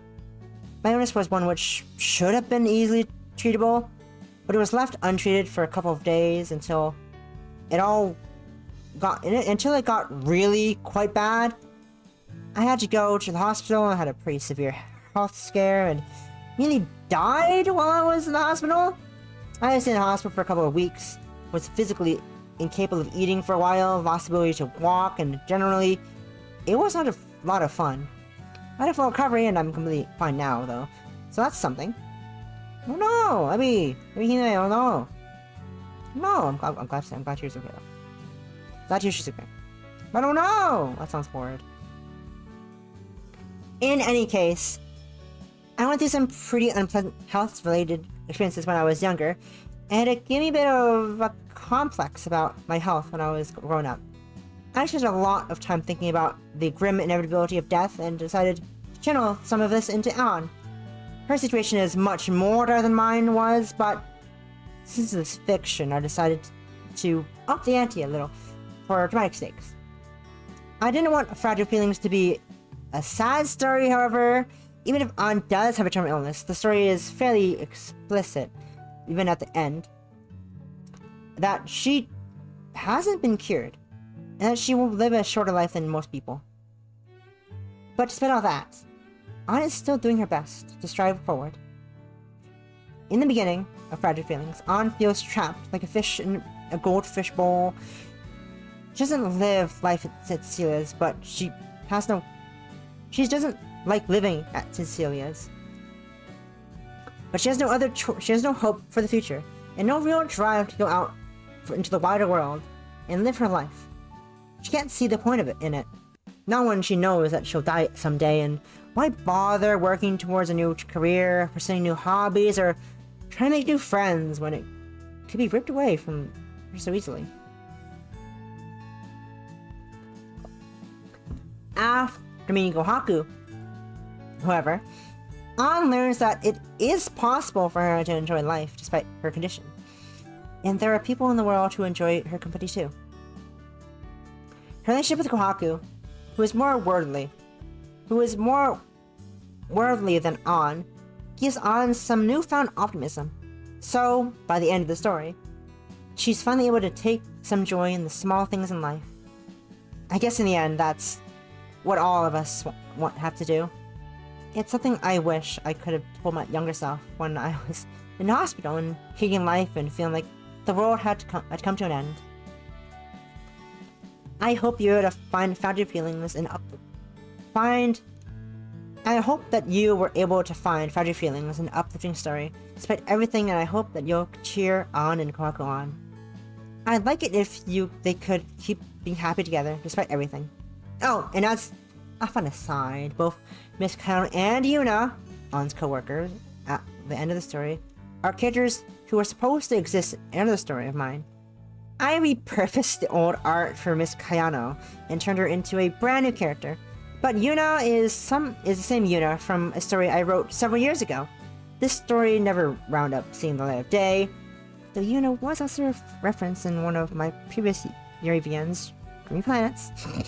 But I'm glad to have a chance to use her sprites in this visual novel.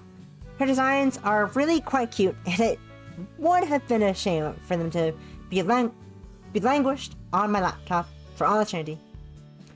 Thank you once again for your support. I really appreciated it. Signed, Ebi. Yay! Woo! Woo! Lovely. EbiHime doing lovely work. Lovely work, making lovely stories, and also making lovely characters. Look at them! Look at the babies! Look at the babies! Look at these cute beans! Ignore the fact that's that. Ignore the one that's together. Look at them! They're so cute, the gays. We love the gay. We love Miss Kayano, the lovely lady. We love lovely mother figure Kayano. Kisses, hugs and kisses her. They're so cute and so gay. We love them. We love them. Oh wait. Her bags are gone. Her bags are gone. Oh my god. They're still here, kind of. I think. Well, maybe.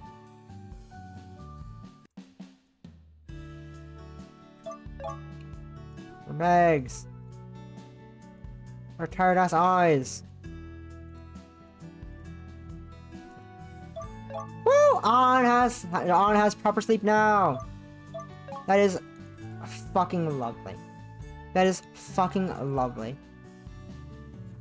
But it is getting late, and also we just finished the game. So let me move over to here. We did in fact finish the game proper. Let me move over here. Let's keep the music going. I know there's two music songs playing right now. I'm trying to find where the other one is. I swear I'm fucking blind. Anyways, that was a lovely time. It was a lovely time. We finished the game. So, I have an idea what we're gonna do for next week's Sapphic Sunday. And I'm excited for that game. I purchased it a few days ago. The concept is very cute. It's very gay. Very excited to play that with you. Share that with you guys next week. Your desk is very cluttered.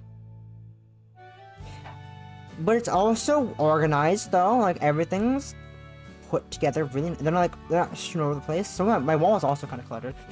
My wall is also kind of cluttered, but like also like it's fine. Like it's fine, right? I can always move things around. I can always get rid of things. I can get rid of the ponies if I want to, but I like how you was just there. The little. I just like how you just sitting there. But yes, that was a lovely time. Thank you for tuning in. Thank you for indulging my little funny Sapphic Sunday gaming. And tomorrow I'm gonna be playing some funny monster camp with a little someone with a special guest at 3 p.m. EST. I might have a little funny monster camp with a friend. Hope to see you guys there. Very fun. But also next week I will have a new game, and Bolivia wants your goals before we head out.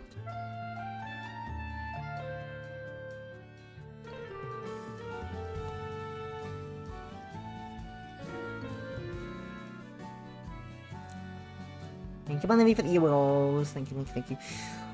I hope you have a lovely rest of your evening. Let's go start the raid real quick before I forget. What raids are important? Not important. Raids are nice. I enjoy spreading the love in the community. My really tiny community. I love sharing my community with Leary every Sunday when she streams Father Game, because that's the only person I know who was live at this time. Today. It's very funny. But yes, once again, thank you for tuning in. Tomorrow, Monster Camp with a special guest. And next week, I will have I will have a new sapphic video game, yes, new sapphic video game for you guys, and also I might have some things. I might have some you know, things are happening. I'm cooking things. I'm cooking things. We're cooking. But yes, I will see you guys tomorrow for some monster camp. And until then, have a lovely rest of your day.